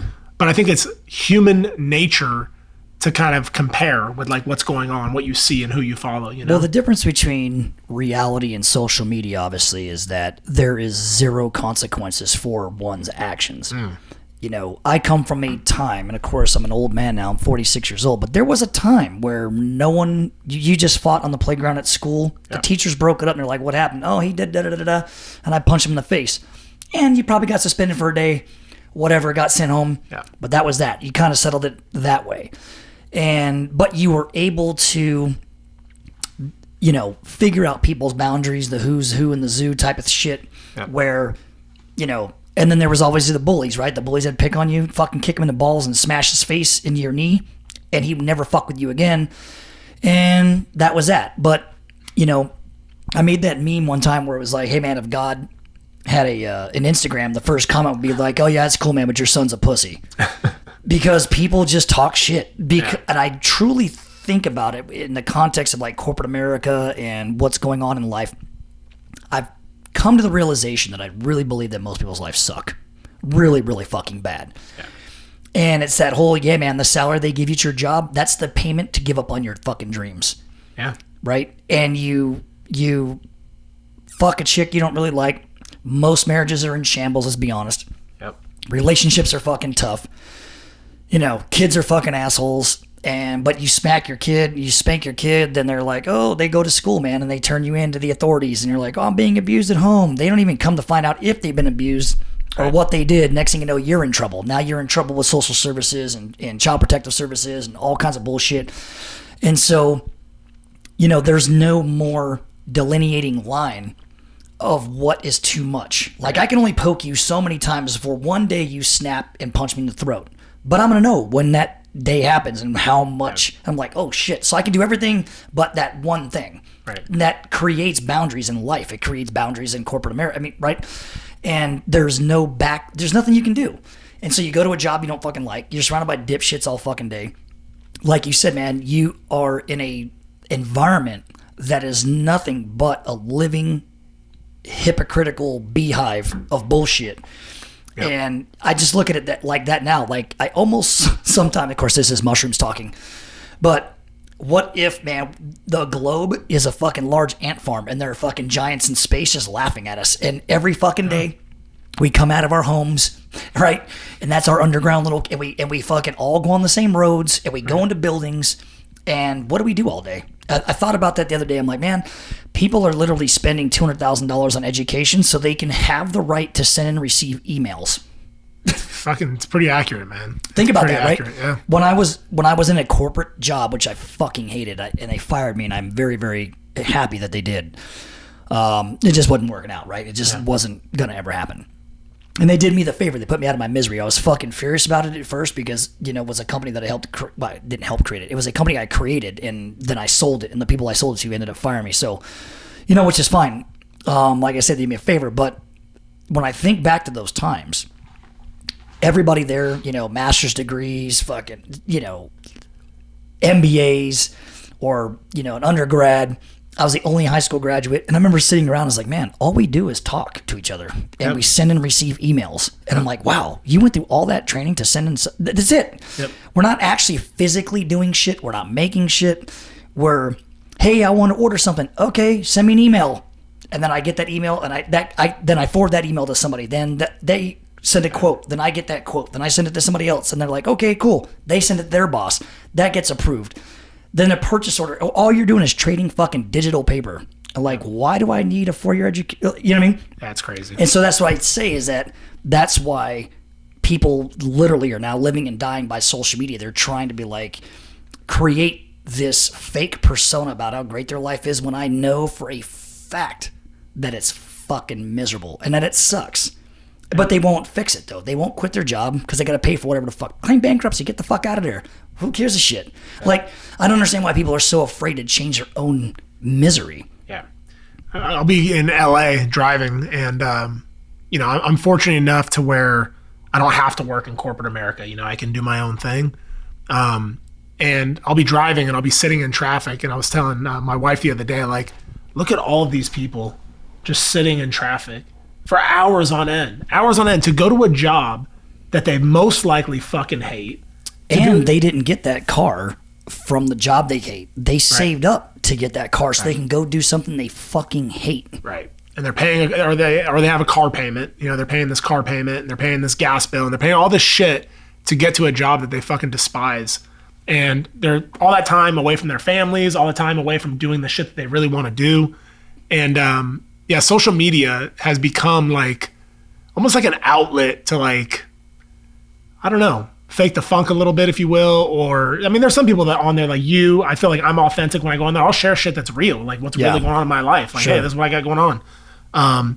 Take it or leave it. I don't need any sympathy. It's like me just sharing it in the hopes that if I share something, hopefully it'll entice somebody else to let some shit out that they've been holding on to, you know? Because for me, that's always been my therapy. Like, if I'm fucking pissed off, I don't want to hold on to that acid. I don't want to hold on to that burning coal. It's like, I want to get rid of that shit as fast as possible. Sure.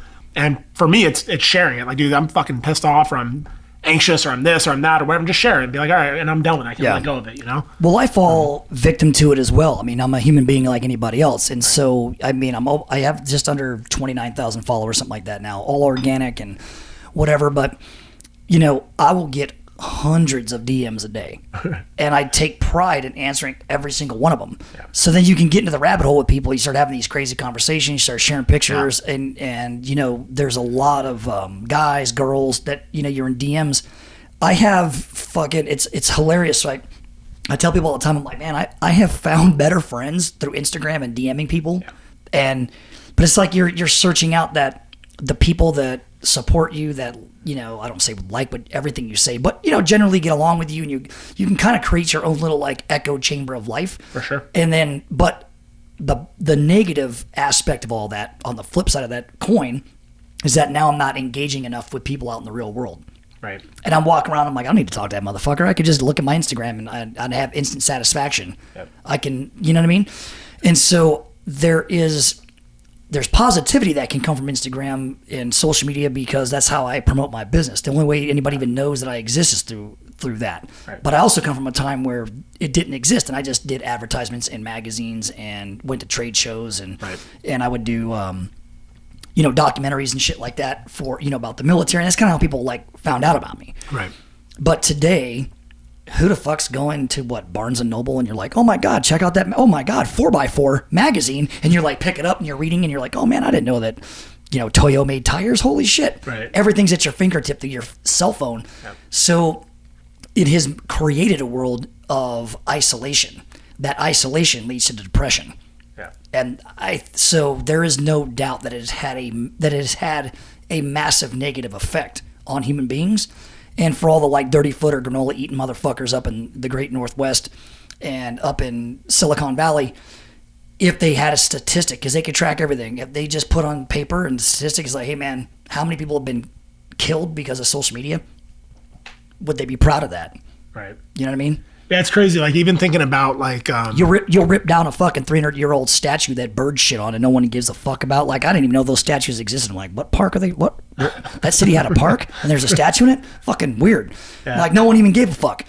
But people will wig out over that stuff, and I understand why they're wigging out over it. Because of the racial, you know, undertones and why it was there, and, you know, hey, let's move the fuck on. You can't move on if you're living in the past. I totally get it. But at the same time, there's more damage being done with our actual current situation. Our future is going to be so fucked because of social media, but no one's going to change it, because that's where we get all of our information from. That's how we communicate. That's where we promote our businesses. That's how we, you know, meet people to do shit. You know? I started going through my social media, and I'll advise other people to do the same thing. But like, if there was shit on my social media that I didn't feel was gaining, like wasn't gaining anything from it, like, it's like there's no positivity. I don't feel like a better human for reading this shit. I just delete it. Like, it's like, I don't want to follow that person anymore. Like, it's not a hate thing. It's not like I hate that person. I don't want him in my world. It's like, I just kind of want to curtail like my own experience to like what I feel like looking at, or like what I feel like learning. You know, if it's like, if I'm into like learning about some conspiracy, air quote, you know, theory or whatever, it's like, I'm going to follow some shit like that because I'm interested in it right now. I want to know what else is out there that we're not being told through the mainstream media. If there's shit that just, someone's just constantly putting out like pro-Trump, negative fucking bullshit, like what, it's like, dude, I don't want to hear that. It's too much. It's too much, and I don't want to be about it. So I'm just like, I'm done with that shit. But I think that part of it, like I think, comes down to like the user experience. It's down to the user, like what your experience is going to be like. But the other part of it is that's sad is that if you like, for example, a high school reunion. Back in the day, you had a high school reunion. It was like you literally hadn't seen those people since high school. That's right. You had no fucking clue what was going on in their life unless you were like, sending letters and shit to each other, you know? And, or maybe MySpace, I don't know. But, it's like you didn't really have a clue what was going on in people's lives. You just said MySpace out loud. Just aged myself. So it's like you didn't have a clue what was going on with people. But now it's like people aren't even interested in getting together anymore. It's like, why would I go to the high school reunion? I know what's going on with that person. That's right. I just go on fucking Facebook or Instagram and I know exactly how many kids they have. I know where they live. Yeah. I know where they went for fucking lunch. I know. I mean, it's like, so what's the point? Yeah. Well, that's the other negative thing about social media is like, man, I didn't talk to you since junior high for a reason. Right. And they find your name. They're like, hey, bro, remember me from math class? I'm like, fuck. Now I got to tell this dude. How do you tell somebody to eloquently go fuck yourself and like literally unfollow me, delete me? Yeah. Do you know what I'm saying? So that's another negative part about it is you can find anybody almost anywhere in the world who has some form of digital trail, right? And everybody does. I don't give a shit. Yeah. And I mean, people are like, no, bro, I'm totally off the grid. And I'm like, well, how do I know that you're off the grid? You just told me you're off the grid on social media, you fucking retard. Right. So, oh my God, I just said retard, dude. Sorry. Totally not PC, dude. You're good. You're good on this. You're good on this podcast. You're good. Yeah, it's okay, dude. You're a fucking retard. It's all right. Let's just say it. That kid's a fucking retard. He's a little window licker, retard, whatever. So that's that's the thing too is everybody's trying to be again PC policing and I don't want to offend my audience. You're like, do you have an audience? You just who gives a shit? Yeah, it's just like I think the other detriment in my opinion has been. I don't know if this, I don't like using this word, but I'm going to use it anyway. The cancel culture, where it's like you have people that are bringing shit up from fucking 10 fucking years ago on some people. It's like that happened 10 fucking years ago. Yeah. Like, let it go, dude. Like, if someone was holding me accountable for shit that I did 10 years ago and is judging me from that place, number one, I felt bad for that person because they're totally misguided and misinformed. And the other part of it is like, you can't judge me for who I was 10 years. I'm not that person anymore. Yeah. You're talking to an innocent man. Like, I've made plenty of fucking mistakes. Right. But I hope that I've grown from that. I've learned from that, became a better person. And like, that was the other part with like social media, like you were saying, with people coming out of the woodwork from like people you knew from back in the day. I remember I would meet up with people, some people I hadn't seen in years, and they would bring up like stories about me from like fucking 10 years ago or 15 years ago. I'm like, dude, that's how you remember me, dude? Like, that's it? That's all you got? You know what I mean? Like, what about the shit I'm doing now? The good I'm trying to put out in the world, Like, yeah, I was a total shitbag and I made a lot of fucking poor decisions, but I'm not that dude anymore. Right. So move on, you know? Well, maybe people can't move on because that might have been the very best part of their life. You know what I mean? Like, it's like the military type shit we talk about. Dudes hang on to it so much. I mean, my walls are covered in the shit, but I'm proud of what I did. Yeah. But I also look at it as just one thing that I did. A lot of people that being in a frat for 4 years was the greatest thing they'll ever do in their life. Yep. And now they're in a miserable fucking job. They know it, and that's their life. Yeah. Or him and I was in the Marine Corps for 6 years and got out, and their truck is covered in fucking devil dog stickers, and I served and thanked me, and can I get a discount at McDonald's? Like, sure, bro. If you need $1 off your Happy Meal, knock yourself out. Right. Yeah, bro. Yep. But that's because that's the greatest thing they've ever done in their life. It'll be the best thing they've ever accomplished in their entire life on Earth, which I think is fucking sad. I'm like, God damn, dude, I love being a Marine, but yeah, boot camp was 12 weeks, man. Yep. How many weeks are in my life? Like, how is that 12 weeks? You know what I mean? That carries motherfuckers forever. Yeah. And I get, like, take the positivity from being in the service, but also don't forget about the negative shit. Don't forget about the fucking turds that you're around and the fact that the military has its own justice system, which people don't understand. That it has any crime you can fucking think of, a Navy SEAL has committed it. Murder, rape, bank robbery, fucking running drugs, dismembering fucking bodies has all been done by people in the world's best special forces, especially in American special forces. Right. That, you know what I mean? There's it's modern day piracy, dude. Yeah. And so that, how do people reconcile that shit? And they don't really think about that, all the negative shit. They only think about, oh man, when I was in fucking SEAL Team 3 and we were blah, blah, blah, blah, blah. And they hang, like, it's just like high school, Al Bundy syndrome and all this married with children shit. And they only focus on a few good things that happened to them in their life. And it's like, dude, you got the rest of this world to live. And fuck that shit. Move the fuck on. Wear the t-shirt and the hat. That's cool. Yep. But don't be 75 years old telling fucking Bud stories about when you were 22 years old on the grinder. It's like, get the fuck over it, old man. Yeah, it's like selective memory, I think, because you have when I look back on my military experience, you look back on it like as if like it was just so amazing and fucking wonderful and this and that. And as I've gotten older, I've gone back and like really started diving into some of that shit. And it's like, listen, dude, I'll say it openly. I got popped for fucking doing steroids when I was in the military. It's like bad deal. In some branches they don't give a fuck. The branch I was in, they did give a fuck. Sure. And I got popped, and it was a bad fucking deal. Some units, something gets mandatory. Right, exactly. So like I wasn't hurting anybody. I wasn't, I was just doing shit to better myself, in my opinion, the way that I thought, was necessary. And unfortunately, I could have potentially got completely hemmed up for it. Sure. The bad part about that a lot of people want to glorify everything. Oh, my experience was amazing, blah, blah, blah, blah, blah. It's like, dude, I got the investigation report of that whole thing. I had people that I thought were my fucking homies in the military. Oh, yeah. Rolling on me. Sure. Fucking just dropping dimes like it was like going out of style. Like, oh, yeah, I saw him do this. I saw him do that. I saw him rage and do that. It's like, motherfuckers, man. You were right there. Yeah, it's like, dude, and I would never do the same to you, man. I would never roll on you. But it's like, so let's be real about it. Weak, like, dude. Yeah, for sure. Yeah. And I think it was just the thought that people thought that I may like give some dirt on them because I was in trouble. Sure. And it's like, dude, that's not how I was raised. It's not who I am. It's not my character. Yeah. But because of that fear, they were, I'll write a statement.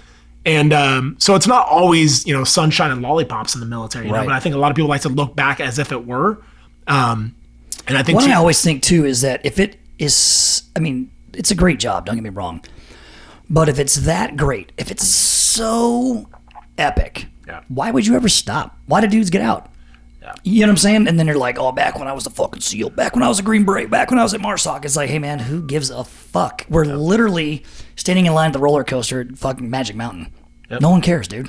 Yep. No one gives a fuck. You're just a dipshit like the rest of us.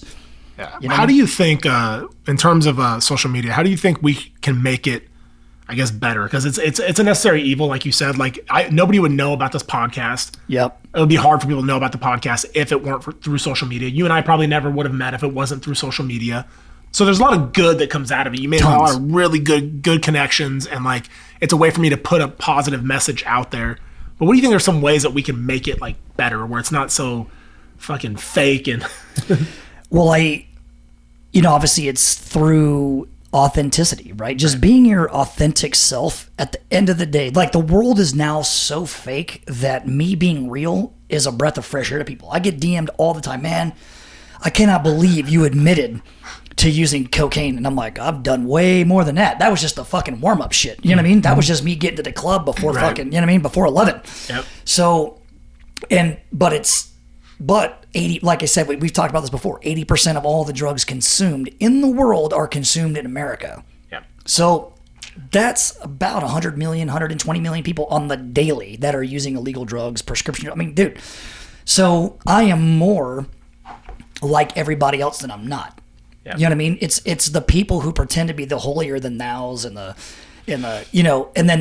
then they get busted.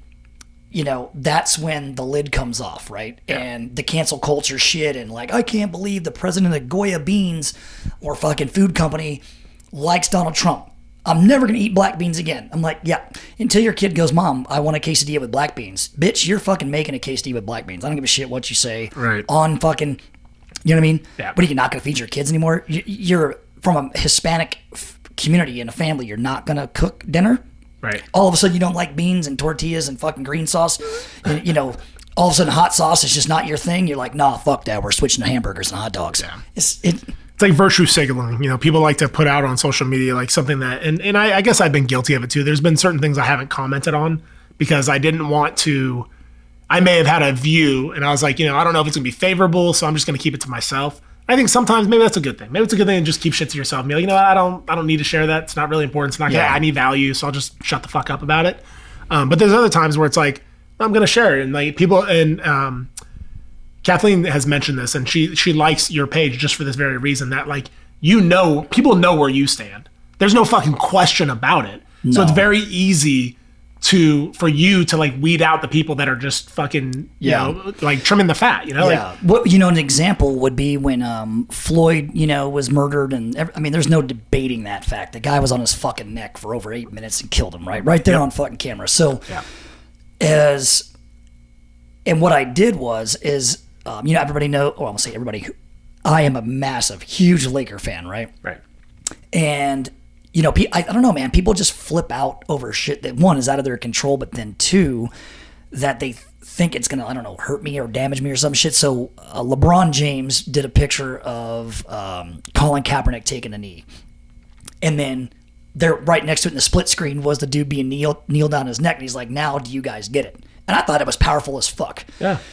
In the sense of racial injustice and this, that, and everything, or whatever that Kaepernick was, you know, arguing for and fighting for, even though he's raised by white people and his dad left him, and you know, his whole hypocrisy of flying into in a private jet, it's bullshit. But anyway, but the message isn't bullshit, right? The racial tension in this country is not bullshit. The fact that there is a lot of racist motherfuckers in this country is real.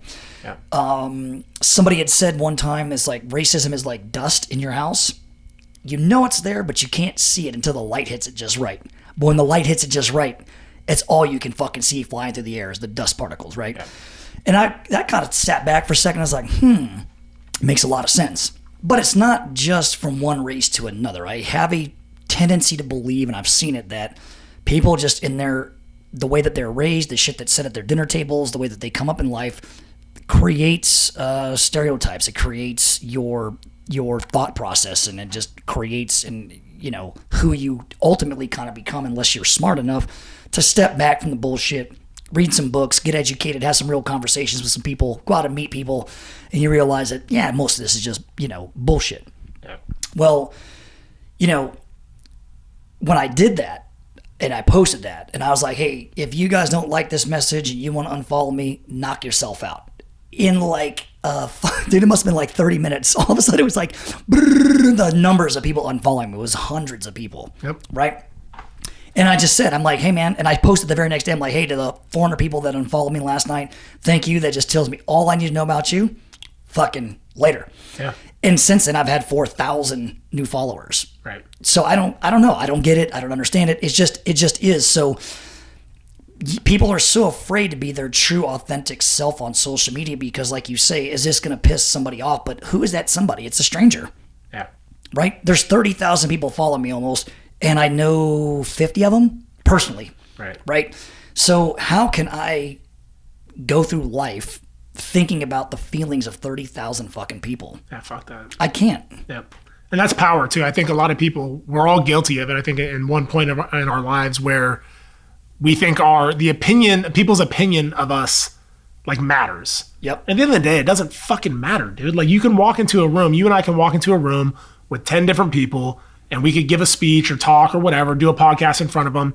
We can leave that room. We're going to have 10 different opinions of who we are as people. Yeah. And who gives a fuck? Yeah. It's not my business what they think of me. I don't really give a fuck. Yeah. I mean, the negative opinion of people has never changed, right? What is the one thing that everybody says they like doing for Sunday Fun Day? People watching. Right. I like going out, having a Bloody Mary, and people watching. People watching was the original social media. Yep. But you'd be out doing it. And you'd see somebody acting like a dipshit in a club. You'd be like, oh my God.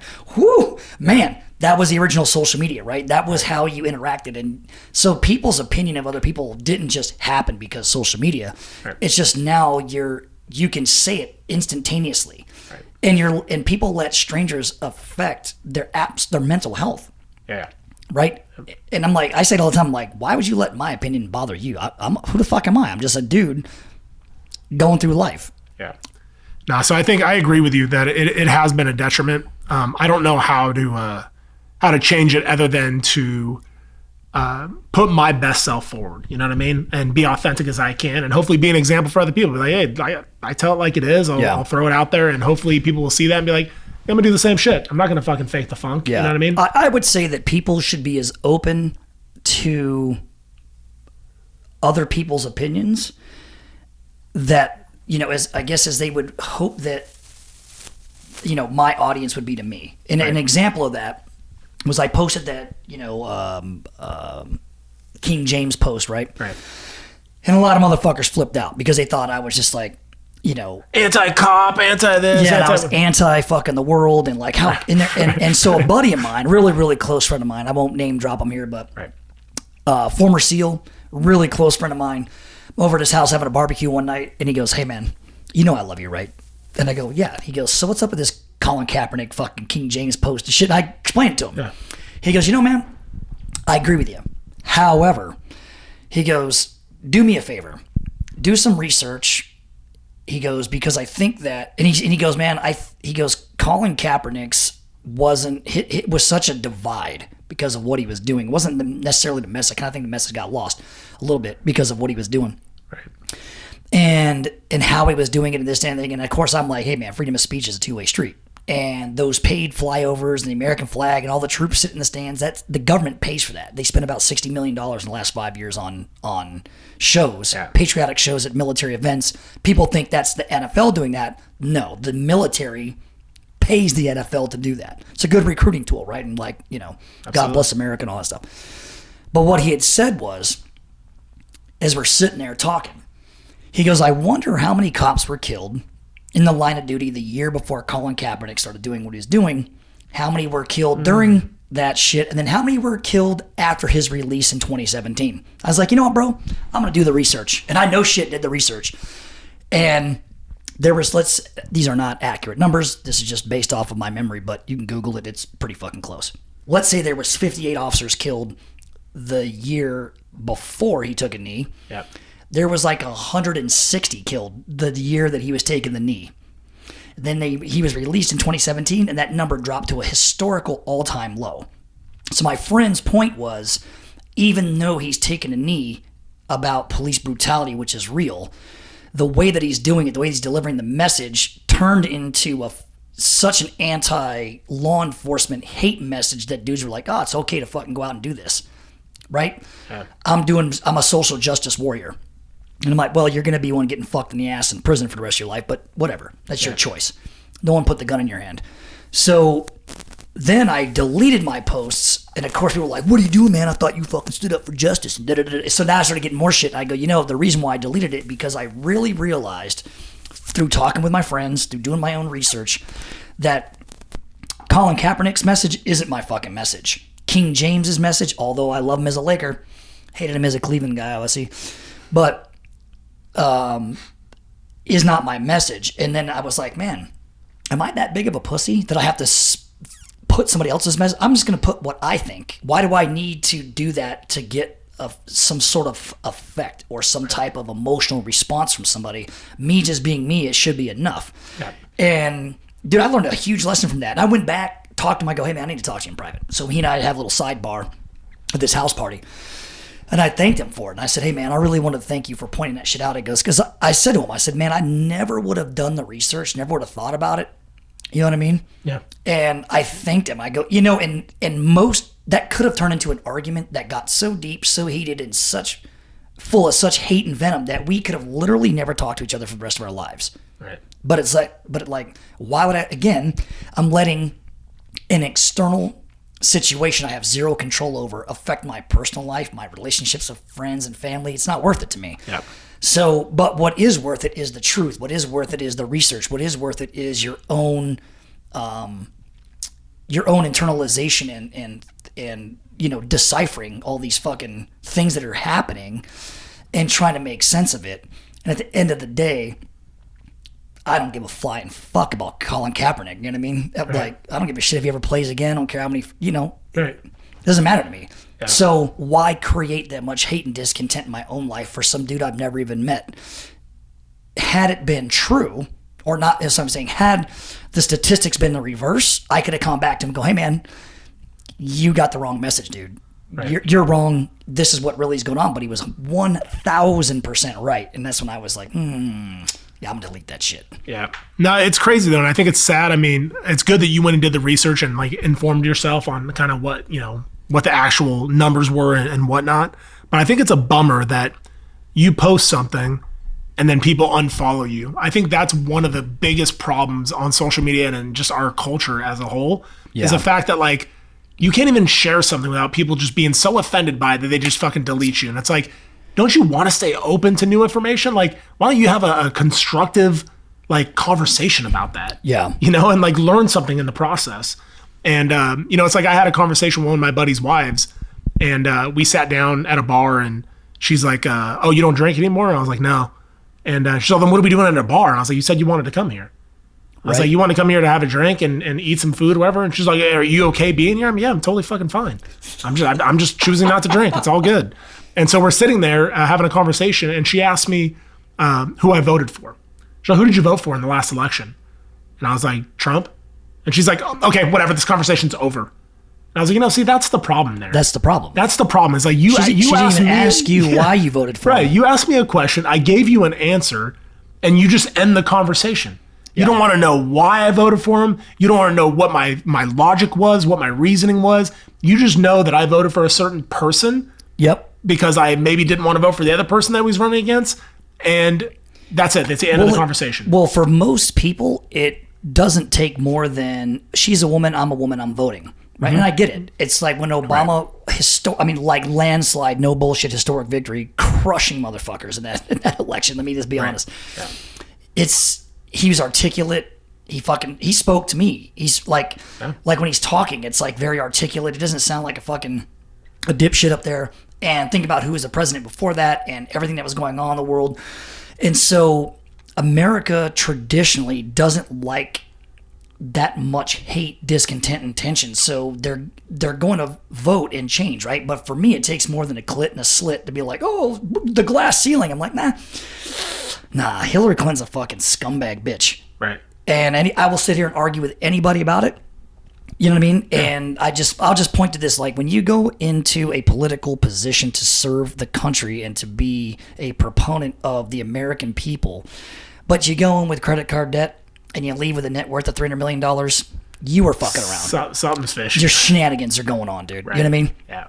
You know what I mean? Yeah. It's like, hey, I'm doing this for the children. You're like, how did you fuck? But you didn't donate to the children. You kept that money for yourself. And like, you know what I mean? So there's, and of course there's, you know, conspiracy theory after conspiracy theory. And, you know, if we wanted to put the tinfoil hat on, we could be here for 3 days. Yeah, totally. And I think there's the truth is somewhere in the middle. You know what I mean? And that's what I've always, I try to live my life by, you know, where it's like if someone comes at me with information or tries to discredit something I've said or whatever the case may be, cool. Now you just open the conversation. We can have a constructive conversation. Maybe I'll learn something in the process. My truth and your truth, maybe the truth is somewhere in the middle. Yeah. You know what I mean? It's not always going to be your way or my way. And sometimes I might be way the fuck off, and you might teach me something. I'll be like, I need to change my position on that. I don't understand a fundamental disconnect that everybody's vote counts technically, unless whatever. Right. On paper, that's what it's supposed to be. So the idea is that you're supposed to go in and vote, and that's your deal. Yep. And that's it. And like you're faced with a choice when you go into that voter booth. Every single person, we only have two options, right? Right. Unless you want to go off script and be like, oh, independent. Like, or write somebody in. Write somebody in, and you're like, oh, Josh Boyer for president, you fuck you, bitch, and draw a dick on there and submit it. Right. Whatever. It's your choice. It's your vote. That's your time in the booth. Fucking, right? Yep. Exercising your right. But, I mean, I have no problem telling anybody. I'm like, look, Clinton versus Trump, there's no fucking way I'm giving my vote to that lady. Yeah. It's not going to happen. Yep. And then I'm looking at Joe Biden and Trump, and I'm just like, man, I can't get down with the Biden. So it's not that my choice is bad. Those are the only two choices America gave me. Yep. So I'm like picking the lesser of two evils in my mind. There's somebody right next door that's going to say, man, are you out of your goddamn mind voting for that orange gorilla fucking Twitter on the shitter motherfucker? He's a dipshit. I'm going to vote for Biden. I'm like, okay, great. Knock yourself out. Yeah. And then I'll jump my car and go about I will not even think twice about it. Yeah. That's what I've never understood about all, like you said, this cancel culture is that somehow, and again, I think it goes back to not having any choices in your own personal life. You do a job that sucks. Your kids are little assholes. You probably don't get laid as much as you want. Your fucking husband's a fat, dumpy piece of shit. He's not fucking you like he used to when you guys were in college and whatever. Yeah. And so it's like, oh yeah, well, I'm not going to buy those beans anymore. I'm not going to buy this anymore. Like if somebody's like, well, fuck you, man. You like the Lakers and King James. I'll never buy a hat from you. And I'm like, okay, well, so instead of making 200, I just make 199. Awesome. I mean, it doesn't affect me whatsoever. Right. But people think that not giving me $20 for a baseball hat is somehow going to destroy my life, and that somehow I'm supposed to be emotionally devastated and then go back and beg for forgiveness and try to earn their business back. I'm like, man, I'd rather just block you and then get more followers and just be myself. I'm not going to allow anybody to fucking dictate how I live my life. Yep. You know what I'm saying? It's just that, to me, that's the real power. Yeah, I think a lot of people were stuck, like you said. Like, people are stuck, like, where it's like, I don't know if I should share that. I don't know if I should put that out, because if I do, like, people are going to be like, that's not favorable. It's like, even when I changed my podcast name. Or being punished at work. People get punished. Right, They're like, hey, man, I saw that, Becky in fucking accounting posted this on Facebook over the weekend, and she'll be fired for it. And it just blows my fucking mind. I had a guy post something. He worked for me, and he posted something political, whatever. And he's a definite Trump supporter. And I had the HR lady at the office call me into her office and say, you need to talk to him. Have him remove that post or remove like whatever, because he got into a conversation with a lady on social media, and that lady was offended by the conversation. Of course. So she called the company and said, hey, I saw on his social media that he works at XYZ company. That's pussy shit, man. And, you need to reprimand this guy. He's representing your company, blah, blah, blah. So I had to call him and say, hey, dude, you got to remove where you work on your social media. See, and I don't understand why. Let's say that was HR, right? Which I believe, again, helped ruin America in general, because now you can just go and bitch, oh, somebody cussed and it hurt my feelings. You're like, get the fuck back to work. Sales are down. Right. Fuck yourself. Right. But when somebody calls, like I don't even know, listen, when I owned Tag back in the day, somebody would call and bitch, I'm never going to buy your gun, your holster again, and this and thing, and I can't believe blah, blah, blah, blah, blah. I used to have a list, like SHOT Show. People would come into the booth, and, you get customers that'd be upset and fucking whatever, because I wasn't delivering fast enough, or I wasn't giving them the attention they thought they deserved, and blah, blah, blah, blah. But same type of thing, as I would pull up, we had a running total of our dealers, and at the time it was probably, say, 175 dealers around the world. But we had labeled from top to bottom who was giving us the most in purchase orders. Right. And I would base my responses and my attention off of how much money somebody was giving me. Yeah. Right? So let's say somebody called today and there was 150 people here and they're like, hey, da-da-da-da-da-da. And I'm like, who are you again? Are you a customer of ours? No. I'd hang the phone up. Yeah, totally. I wouldn't even mention it to the person. Yep. If somebody had to be a customer, I'd be like, $100. I'd look their name up in the computer and be like, $100 in a year. Yeah, man, just go fuck yourself. Click. I don't want your business. Yep. That's so it's awesome. It's why I don't make triple XL shirts. Why I don't make quad XLs, because I don't want fat fucks wearing my brand. Right. That's not what I represent. Right. And I'm not afraid to say it. I'm like, yeah, is it mean? Sure. But how did you become a 4X? Right. What happened to you, dude? Yeah. Like, how about you work your ass off and fucking get into a double XL? That's the largest shirt I sell. Double X is plenty. Right. Like, it's Ferrari doesn't change its price because I can't afford it. I work harder to drive a Ferrari. Yep. That's a great point, man. I used to tell people when they were asking me how I was prioritizing my day when I was in corporate. And I said, by how much the customers pay me. And it's funny you said that, because it was like you have these customers that would call and bitch and complain and like blah, blah, blah, blah, blah. It's like, you pay us $220 a month. And so I was like, I'm going to jump through hoops to get you whatever it is you need. And in turn, by me doing that, I'm totally negating the fact that I have a customer over here paying me $5,000 a month. Correct. And I'm gonna push them off to the side to help you that pays me $220. And you got to somehow, some way, you got to prioritize your day that way, because if you don't, you're gonna be fucked. Yeah. Your priorities gonna be all out of fucking whack. Well, and I think too with that, it's like $250 a month, let's say. In my mind, I always do like drunk math or beer math, or right. And I'm like, $250. So if I stop drinking on Thursday from say 4 to 8, right, I'll save that $250. Yeah, you can go fuck yourself. Yeah. You know what I mean? I love it, dude. It's like, I'm like, okay, man, $250 a year. I'm like, I could just not drink for 4 hours on a Thursday and make that money back. It's not, there's not enough of an impact to make it worth the response. Yeah, your time and effort is not worth it. And then, but because people respond, because they're trying to save every dollar, every order, they don't want to piss anybody off. They're afraid that some fucking random Karen's going to jump on YouTube. And who the fuck makes comments on YouTube anyway?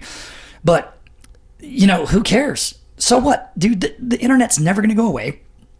There are billions, literally billions of negative comments out there. Yeah.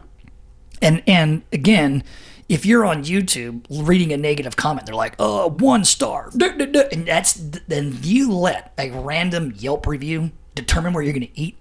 You're a dumbass. Yeah, for sure. Definitely. I want to ask you too, like with all the shit we've talked about, when it comes to like you ever being in a dark place, you mentioned there's been times where you've been depressed and shit like that. 100%. When you've been in those dark places, what's helped you get out of there? And the reason I'm asking is because like I want to know for somebody who's listening, they're probably being like, I'm in a fucking dark spot. Like, what did you do to get out of those holes? You know, man, I at the time was a lot of drinking, a lot of thinking. I surrounded myself with people that I loved and respected. So like my closest friends that I wasn't afraid to bare my soul to. I would, obviously go to their house, he'd come to mine, and we would talk. And it was just one of those things of like realizing that I wasn't the only one thinking that shit. There have been times where I say stuff to people and they're like, "Oh man, you too?" Yep. "Oh shit, I thought it was just me." And you're like, "No, man, I think like this every day." They're like, "Do you really? Holy shit, man, I had no idea." You know what I mean? Yeah. And so I just think that it's about being honest with yourself.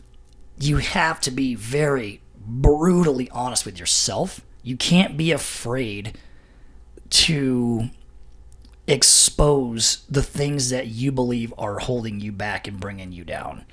Because there's only one way to confront the dragon, and that's to slay the motherfucker. There is no other way. You can't like just leave it in the cave. Eventually that thing's going to get pissed and come out. Yep.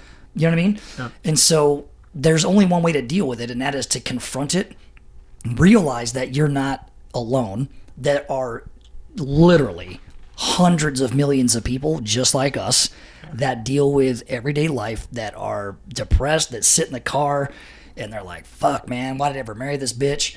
Or, you know what I mean? Life is just life, dude. And I always say marriage because relationships are very, very tough. Typically, I find that it is relationships and money kind of like that drive people's mental health. You know what I mean? Yeah. So knowing that, you have the power to leave. Right. My first marriage, dude, I was married for 17 years. I was with her for 20 years. Yeah. Dude, I was in it, bro. Yeah. And one day I walked in and was like, "I can't do this another day." And I left the very next day on my motorcycle with my backpack, and I never went home. I never went back. Yep. And was it painful? Yeah. Was it a lot of self-realization that I was probably 99% of the problem? Sure. But I'm not an easy person to be around. I'm not an easy person to live with. I'm very high energy, and I like being nice and shit, but I also can be very, very, very fucking mean to people. And I'm a Gemini, so I have this like light switch of a personality where I'm like all bubbly and cool, and then I'll be like, "Not right now." Click, and I hit and I just become this different human being where I could just be very, very mean and angry and shit. But I don't like being mean and angry. I don't like hurting people. I don't like bringing violence upon people because they cut me off in traffic. Even though, dude, I got arrested for it fucking almost 2 years ago now. I went to jail because a road rage, fuck you. Next thing you know, we're out of the car, and, he didn't win, but I had to pay for that. And it's not worth being that angry. And it wasn't even that kid. It wasn't even that incident. It wasn't anything. That's years of pent up bullshit that I didn't deal with. Yeah. And then when I finally decided to deal with it, I'd taken that aggression and that hate out on somebody else. Now, granted, they were involved because they wanted to get into a fist fight. Right. They didn't like the end result. But again, what if that dude's an MMA fighter? What if he's a fucking judo champion and I get flipped over and fucking thrown in traffic and run over by an 18-wheeler? Like, is my life worth... You know what I mean? Seriously, yeah, getting cut off in traffic. And that's kind of where I talked about it on one of the other podcast episodes where I was telling the, I think it was Austin, that as sooner or later, like, people are hiding so much behind a facade. They're compartmentalizing all this shit that they're going through, and they're not talking about it. Eventually, you're going to have to pay the piper. You have to. It's going to come out, and it's probably going to come out in one of the worst ways ever. Like you said, you could be on the road, and all of a sudden, that rage just fucking comes out. You don't know if this fucker has a gun, if he's got a fucking samurai sword. You don't know shit. That's right. And it's like, and then you're going to get out, and all that rage and anger that you've been holding on to, you're going to let it out, and it could fucking potentially get you killed. Yeah. And well, it happens every single day. Right. That, in a bar fight, a club, whatever, you and I've been in plenty. Yeah. That, dude gets punched in the face, he falls down, hits his head on the concrete, and bang, he's in a coma, or he's dead, or he's paralyzed. and you're like, oh my God, dude. And we were fighting because whose Uber this was. Yeah. You know what I mean? Like in New York, I didn't even know there was a very famous basketball coach recently, a couple years ago. They were literally like waiting outside this bar for Uber, and they were arguing over whose Uber it was. And this basketball coach blasted the dude. His head hit the curb and he died. Yeah. Over a fucking Uber. It's like, how about I just cancel mine and get another one? Right. But it's because we don't want to lose. We're men. And so that's our domineering, quote unquote personality types. That alpha male, if you want to call it, and whatever. Chicks are just the same. And then it becomes a challenge that needs to be won as opposed to a situation that needs to be dealt with. Yeah. And when I think about some of the shit that we would do in the SEAL teams, we would enter a target, right? And, people that need to be, dealt with, with guns and whatever, they get dealt with. But then there's people on the target who are not armed or whatever, and you have to, like in a second, make a split-second decision on how to deal with that person, right? That's why we do thousands and thousands of hours of fucking runs through kill houses for all these different scenarios.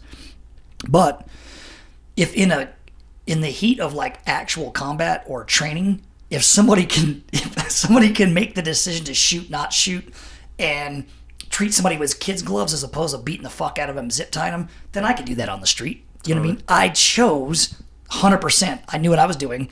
Clear as a fucking bell. I was like, yeah, not today, dude. Fuck you. Yeah. I put my car in park and got out and beat the fuck out of them. And that was just the way that went down. But I also paid for that mistake. And I'm very, very open about it. And,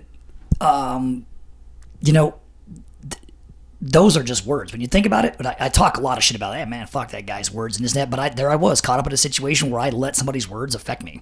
Yeah. And I think probably because my wife was in the car and he was swerving out of her car and we were doing like evasive maneuver into like the shoulder of the road to not get hit. Yeah. And then, brake jam. And I was just like, you know what? Fuck you, dude. Yeah. You purposely want to do this. So I would encourage anybody out there to do the boxing, to do the combatives, to be martial arts, get that, energy out and have that confidence in yourself. If you really, really have to defend yourself or your family, your kids, then do it. And do it, yeah. But don't do it over something stupid like I did. Yeah. You know what I mean? It's take the lessons of my fucked up world, yeah. Right?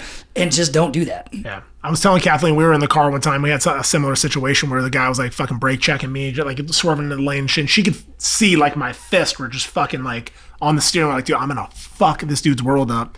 But I had my kids in the car. It's like, dude, I'm not that dumb, dude, where I'm gonna get out of this fucking car and pummel this dude for what? But I was fucking visibly pissed off.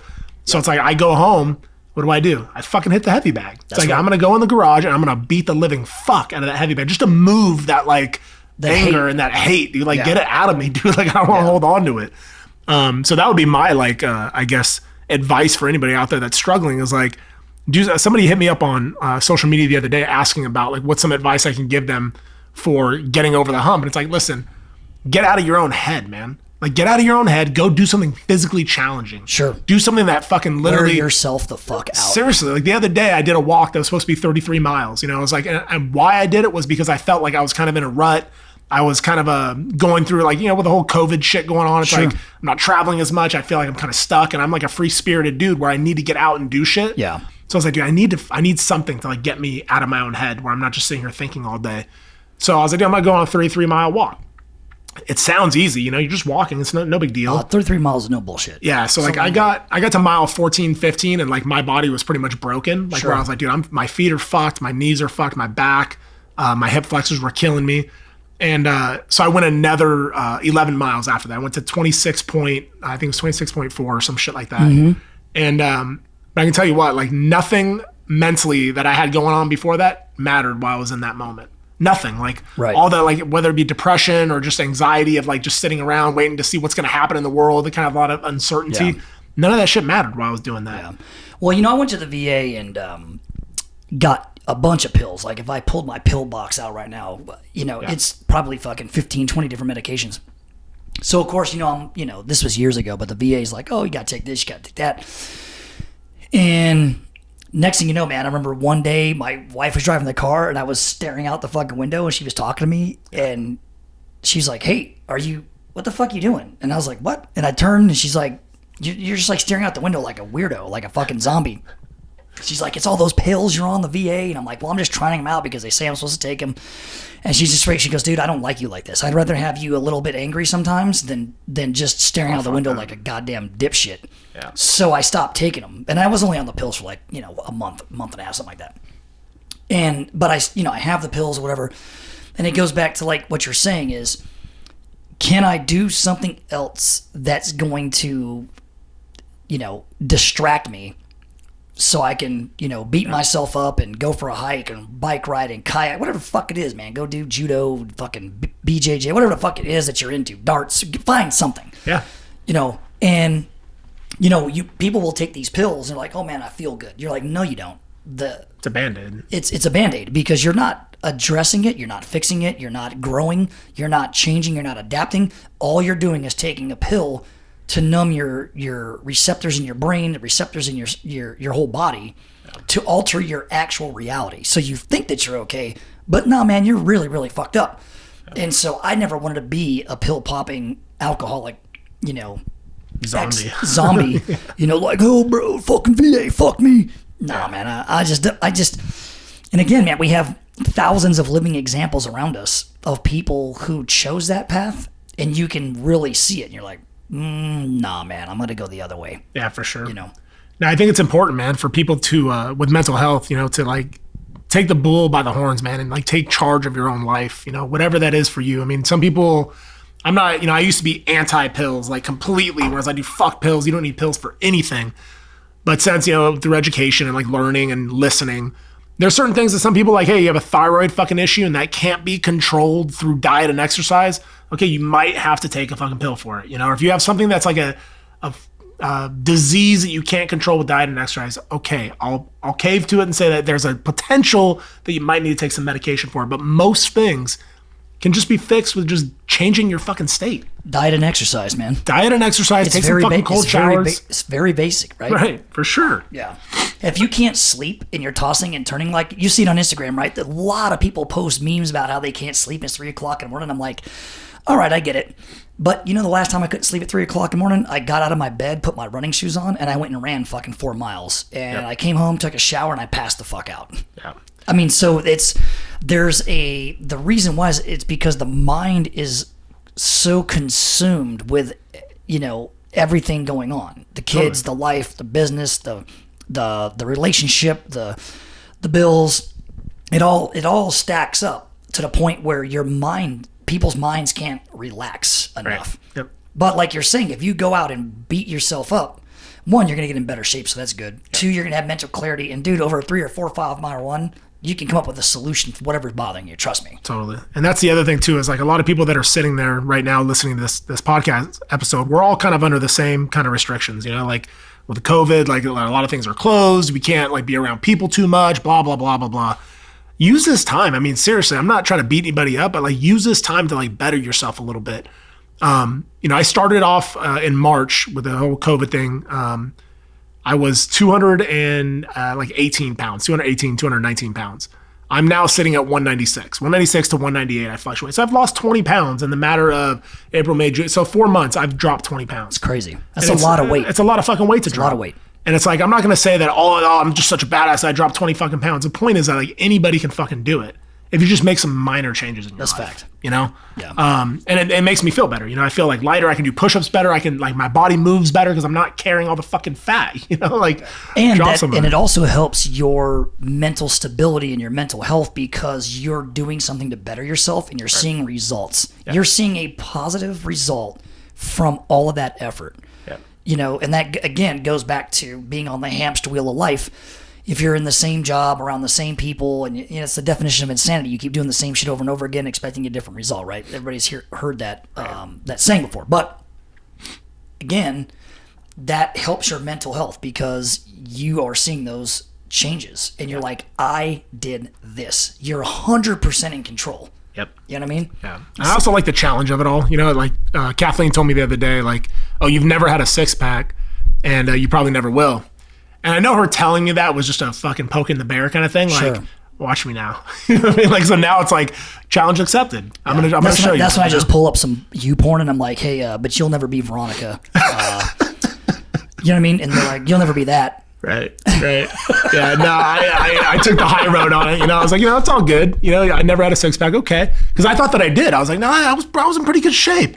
Yeah. But now it's a mission. I gotta show her. So is that what you're gonna do? You're gonna drop down and get a six pack? Oh no, I'll definitely have a six pack for sure. Good. No question about it. I'll get down to like 180, 185 ish. Yeah. And it'll be my fighting weight, and I'll probably hover around there for a while. Probably try. Well, a lot of this, health shit, and obviously you've seen the questions I get, and people ask me a lot of advice on health and nutrition, and finances and business and whatever, the military. And last time I had a six pack just standing was in high school, right? Right. But I was 155 pounds, and I weigh I think 200 now. And I want to get back to say like 185, maybe 190. I think 10 pounds off of me is going to be a lot of weight. 15 pounds would be crazy. Yeah. But there is no magical formula.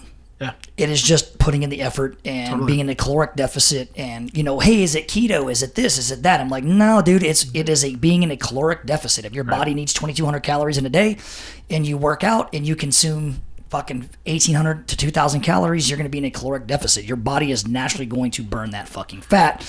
Right. But at the end of the day, will I ever have another six pack? Gosh, I don't know. I mean, if I had to, because I was going to step on stage or do something like that, but I just want to be naturally healthy. I don't do steroids. I don't do fucking Botox. I don't do any of that crazy shit most of the dudes I know do. Yeah. And I just don't want to go that route. So I see guys that are, 30, 40 fucking pounds, and then 6 months later they're shredded, vein popping, and I'm like, you steroid using motherfucker. Yeah, for sure. No, I keep it real on that shit too, because like I'll tell people, like, back in the day I used steroids for sure, but like now it's like I have no like reason to. I'm not trying to like be somebody anymore. It's more like, hey man, I'm gonna put in the work and see where it gets me. Yeah.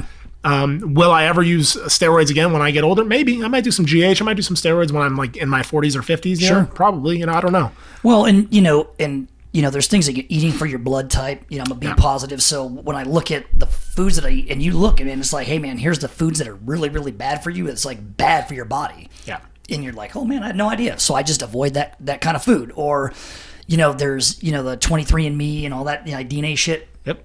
You can do that and now send those to nutrition clinics that'll analyze your individual DNA, and they will come back with a report telling you what type of exercise works best for your body, what type of food that you should eat. And I say do that. Don't just follow somebody on Instagram and follow their specific prescription, because that prescription's working for them. For them, correct. Yeah, it's not a one size fits all approach. That's right. Well, dude, I appreciate the shit out of you, man. I'm so glad that we were able to do this episode and share like what your truths are and kind of hopefully, whoever's listening to this, I hope it like helps and makes a difference in somebody's life, because I think at the end of the day, we're all striving to be better humans. We're all striving to be happy, whatever that is for you, like I think, a lot of people, like Chris said earlier, a lot of people are just miserable, they're fucking miserable. But at the end of the day, being miserable is a fucking choice. Correct. You cannot fix it with money. No, you cannot. I know a lot of miserable millionaires, man. I say it all the time. I'm like, dude, there are people I know with crazy net worth, like coming off of private jets. They're like, fuck, I hate this shit. Yep. You're like, wow. Yeah. What's going on with you, bro? Yeah, I think a lot of people have it like they see what's on social media, they see what's going on in the world, and it's like, oh, I want to be rich. I want to have wealth. I want to have this. I think what you should be focused on, in my opinion, is focus on getting your own house in order. You know what I mean? Getting it like your mental state in order first and foremost. Because if you're a miserable prick, when you get rich, you're gonna just be a rich, miserable prick. Correct. It's not gonna change fucking anything. It will not. And I think we've all been guilty of that. I mean, at least I have a little bit, where it's like I thought that was gonna bring me happiness by having more money, so I was chasing it a little bit. And now it's like, that's not gonna bring me happiness. Happiness is the inside job. Yeah. You know what I mean? Like if I'm happy, money will just come to me like when I put in the work and I'm in my own flow. I'm following my purpose and my passion, not listening to other people fucking telling me what I need to be doing, just kind of doing my own thing. So I just advise people out there, man, like get your own house in order, like figure out what it is that makes you tick. What makes you happy? What's your passion? What's your purpose? And fucking go do that. That's right. Well, that's the other thing that, people gravitate towards people's physical appearance. Right. Because the body is a reflection of one's lifestyle. Right. So when you see somebody who is legit like spilling out of their clothes, and the fat fucks, right? Right. That person doesn't give a shit about themselves. Yep. And when they say, oh no, it's a thyroid problem, I'm like, nah, bitch, it's a fucking fried chicken problem. It's not a thyroid problem. You didn't get that big overnight. It's going to take a lot of effort to to get yourself out of there. Yep. But at the end of the day, and food is a drug just like anything else. People use it to, fill voids or, whatever. It's comfort food. All that needs to be addressed. Yeah. Like, why was I drinking so much alcohol? I think I know why. Why, if somebody is that big and fat and this and like Mike Tyson, right? He made this massive comeback. He just lost like fucking 60 pounds. Looks great. Remember those fucking videos? Yeah, Him hitting the bag? Fuck, holy man. shit, scary. Yeah. But the reason why he got there is because he used DMT. Right. And he's a big proponent of it. He's like, holy shit, man, I saw things that I didn't think even existed. And he literally was able to finally, after all these years, drill down to discover why he was so miserable, why he hated himself. And when he was able to pinpoint why, he was like, and he fixed it. And he just went and worked out. And he became the Iron Mike Tyson that we all grew to love. Yeah, he looks fucking amazing. Phenomenal, right? Yeah. So if a guy like that, I mean, think about it, man. He went from, he was the most paid athlete in history at the time. He's making like $300 million and all this shit, and everybody knows, man. He raped a girl, went to fucking jail for it. He came out with weird-ass fucking tattoos on his face. He got all fat and shit, and there was like, holy shit, that's Iron Mike Tyson? What happened to that guy? Yeah. But America loves a comeback. That's that much I have learned, and that it's not about the depths of fucking hell that we all have experienced, because everybody goes into it. It is that, can you survive it? Can you fix yourself? Can you seek out the resources and better yourself? That's what people respect. Yep. You know what I mean? Yeah. No, it's so fucking true, man, because I think a lot of people are looking for the quick fix. I've had people reach out to me and, say, hey, can you give me like a pill that's going to help me lose weight and this and that? And like, there's nothing that trumps hard fucking work and dedication. Yeah, it's the truth. It's a truth pill. Here it is. You're a fat fuck. You need to go for a run. Boop. Yep, take that pill. exactly. Here's another one. Tomorrow, lift weights. Boop. No, hey, man, try a fucking salad and lay off the goddamn ranch dressing. Try that. Here's another pill. Yeah. I'm a truth pill guy. I'm just like, hey, man, how come my knee hurts? Probably because you're fucking 80 pounds overweight and you're like a goddamn dinosaur out of water. That's why. That's funny. I didn't know that you didn't sell triple XL or quad X. I made a conscious decision because I just don't want to see. I fucking love that, dude. Yeah, and look, man, imagine if I was on fucking national television saying that. Oh, dude, it'd be terrible. He hates fat people, and I'd be like, you're right, I do, and I'll tell you why. Because you have a choice. Right. And you're making a choice to be that. I don't care how much money you got. I'm like, okay, cool, you're a billionaire, but you're 9,000 pounds overweight. Great. Yeah. What is it? So what? Who gives a shit? And that's the other thing, too, with like the whole COVID thing was like my, I had some apprehension and worry, with the whole thing, because I didn't know what was happening, initially when they were throwing out all these different reports and blah, blah, blah. And so I just asked myself, I said, what can I control? It's like, I can control my mental state. I can control my physical output. I can control what I put in my fucking mouth. So I'm going to do whatever I can to make sure that my immune system is where it needs to be. And that's all I can do. That's and right. If I get the fucking virus and I die, then it is what it is, dude. Yeah.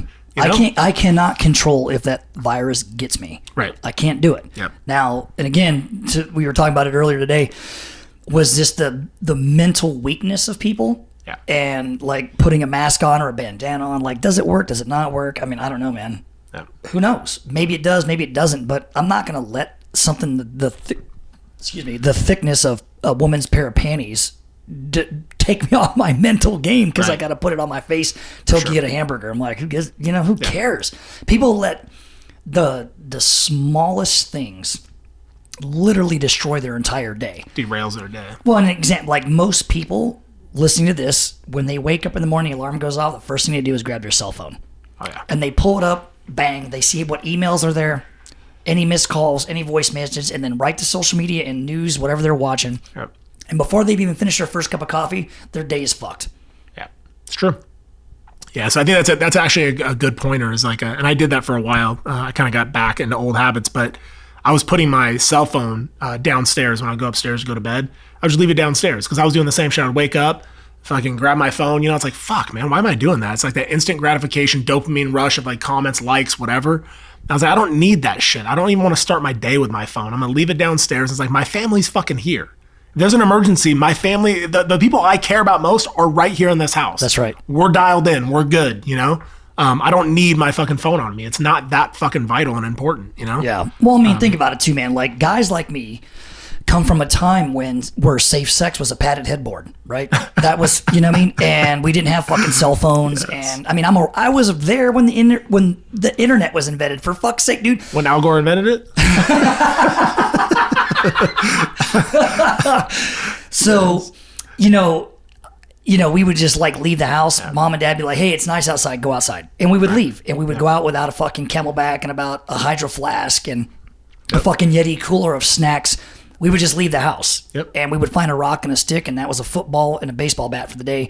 And we would go fuck around, and we would just entertain ourselves. And then we didn't have, do you remember, we would drink out of people's garden hoses. Oh, fuck yeah. We had no fucking Capri Suns and Sunny D's and all this like that was a delicacy. Soccer mom bullshit. Yeah.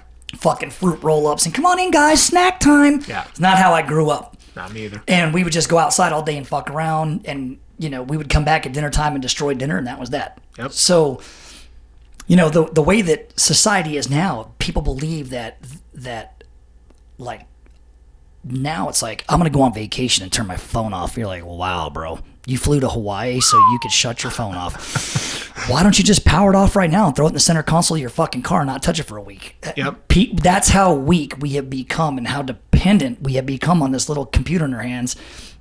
And that's what I truly, truly believe is fucking up people's mental health, because they're needing strangers to validate their existence through a digital platform that tomorrow, if they didn't make their payment, would be shut off. Those people don't give a fuck. Yeah, for sure. And I think a part of it too was like with me, I went to a flip phone for a little bit, and the flip phone kept dropping calls and it just wasn't reliable. So I ended up going back to the iPhone. But the whole point of like having the flip phone was just to show myself and just kind of like get back to the basics of being like, dude, back in the day, like I had a pager, you know what I mean? Like people weren't calling me when I was out and about or whatever. Before the pager, I had nothing. So it's like, if someone needed to get a hold of me, they just had to wait till they fucking saw me. That's right. You know what I mean? Like, yeah. I mean, shit, dude, we come from a time when you didn't know who the fuck was calling until you picked the phone up. Exactly. No caller ID. no caller ID. There was none of that shit. Yeah. Yeah. And it's, that to me, it's that we're all so connected. Yeah. That, and then somehow in all of this, everybody's got a voice, and that somehow cancel culture is real. And I'm like, dude, you don't want to buy my hat, don't fucking buy my hat. I don't give two fucks. I'm not gonna change who I am as a person to appease a stranger.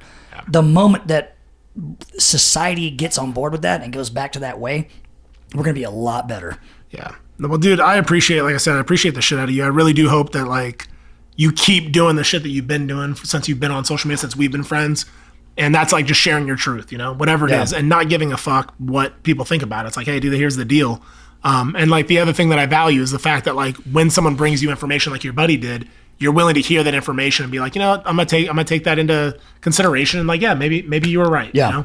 So fair enough. Yeah. Well, that's why we talk about it all the time when we're not recording podcasts. And just for the record, the reason I'm getting into podcasting is because of Josh. To be honest with you, Thanks, brother. Yeah, 100%. I love you, dude. And so I just want to talk to people. A lot of people pigeonhole themselves and they only talk to guys that are in the military, or let's say they're mechanics and only talk to mechanics. I want to talk to fucking everybody. I want to talk to the person that works at the gas station. I want to talk to the president of a company. I want to talk to everybody in between, and really just hear people, because that's how you're going to grow. Definitely. Like, I don't care who somebody votes for. I don't even need them to justify it. If you want to talk about who you voted for and why, I'll hear it. We'll have a conversation. But to literally close off somebody for the rest of your life because of fucking a box they checked on a piece of paper, you're a weak bitch. Yep. 100% you're a weak fucking bitch. Yeah. And I love there was something that Mike Ritland told me during our podcast that we did together, and it stuck with me this whole time, and you're living it, is the fact that like, if you allow somebody else's opinion or words to fucking rile you, he's like, dude, you might as well just get your feelings, all your little feelings, put them in a suitcase, and just hand them over to that person. Correct. Because that's exactly what you just did. And so like, ever since he said that to me, like, I always check myself before I respond. Sure. There's times like, even with my own wife, like she'll come at me a certain way. It's like, fuck, like I want to like, crack back, like, dude, like, no, fuck that. I'm like, why am I getting so emotionally like aroused by that? You know what I mean? Like, why does that bother me so much? What she just said, it's her truth, her feelings, like whatever, let her have them. Sure. It's all good. I'm not gonna let it affect my fucking day. Yeah. And I think if we all did that a little bit more, the world would definitely be a fucking happier place. I agree, man. Yeah. I agree. Well, keep doing what you're doing, brother. And I wish you all the fucking success in the world. I'm so stoked that you're out here in Vegas. If you guys happy are about it, man. If you guys are ever out here in Vegas, be sure to stop by. Hit him up before you come. Don't just come unannounced. I don't think that would be cool. But you can go to @rugged_, right? Yep. On Instagram. And what's the podcast going to be called? I don't know yet. I think it should be the Rugged Podcast, in my personal humble opinion. But okay, I think that'd be dope because it just goes along with everything you're doing, man. Everything you put out is rugged. You know, it's like it's the truth. So I don't know. And trust me, man, I fuck up plenty. There's plenty of not rugged days in Chris Osman's life. You know what I mean? I'm a human like everybody else. You know what I mean? So that's the beauty of it, though. Yeah, 100%. All right, brother. We'll talk soon, man. Absolutely, man. Thank you for having me. For sure. Peace. Thank you for listening to My Backstory. Stay motivated and stay connected off the show. Follow at my_backstory_ to be a part of the journey to recovery and to see where your story goes. Or visit us online at hereismybackstory.com.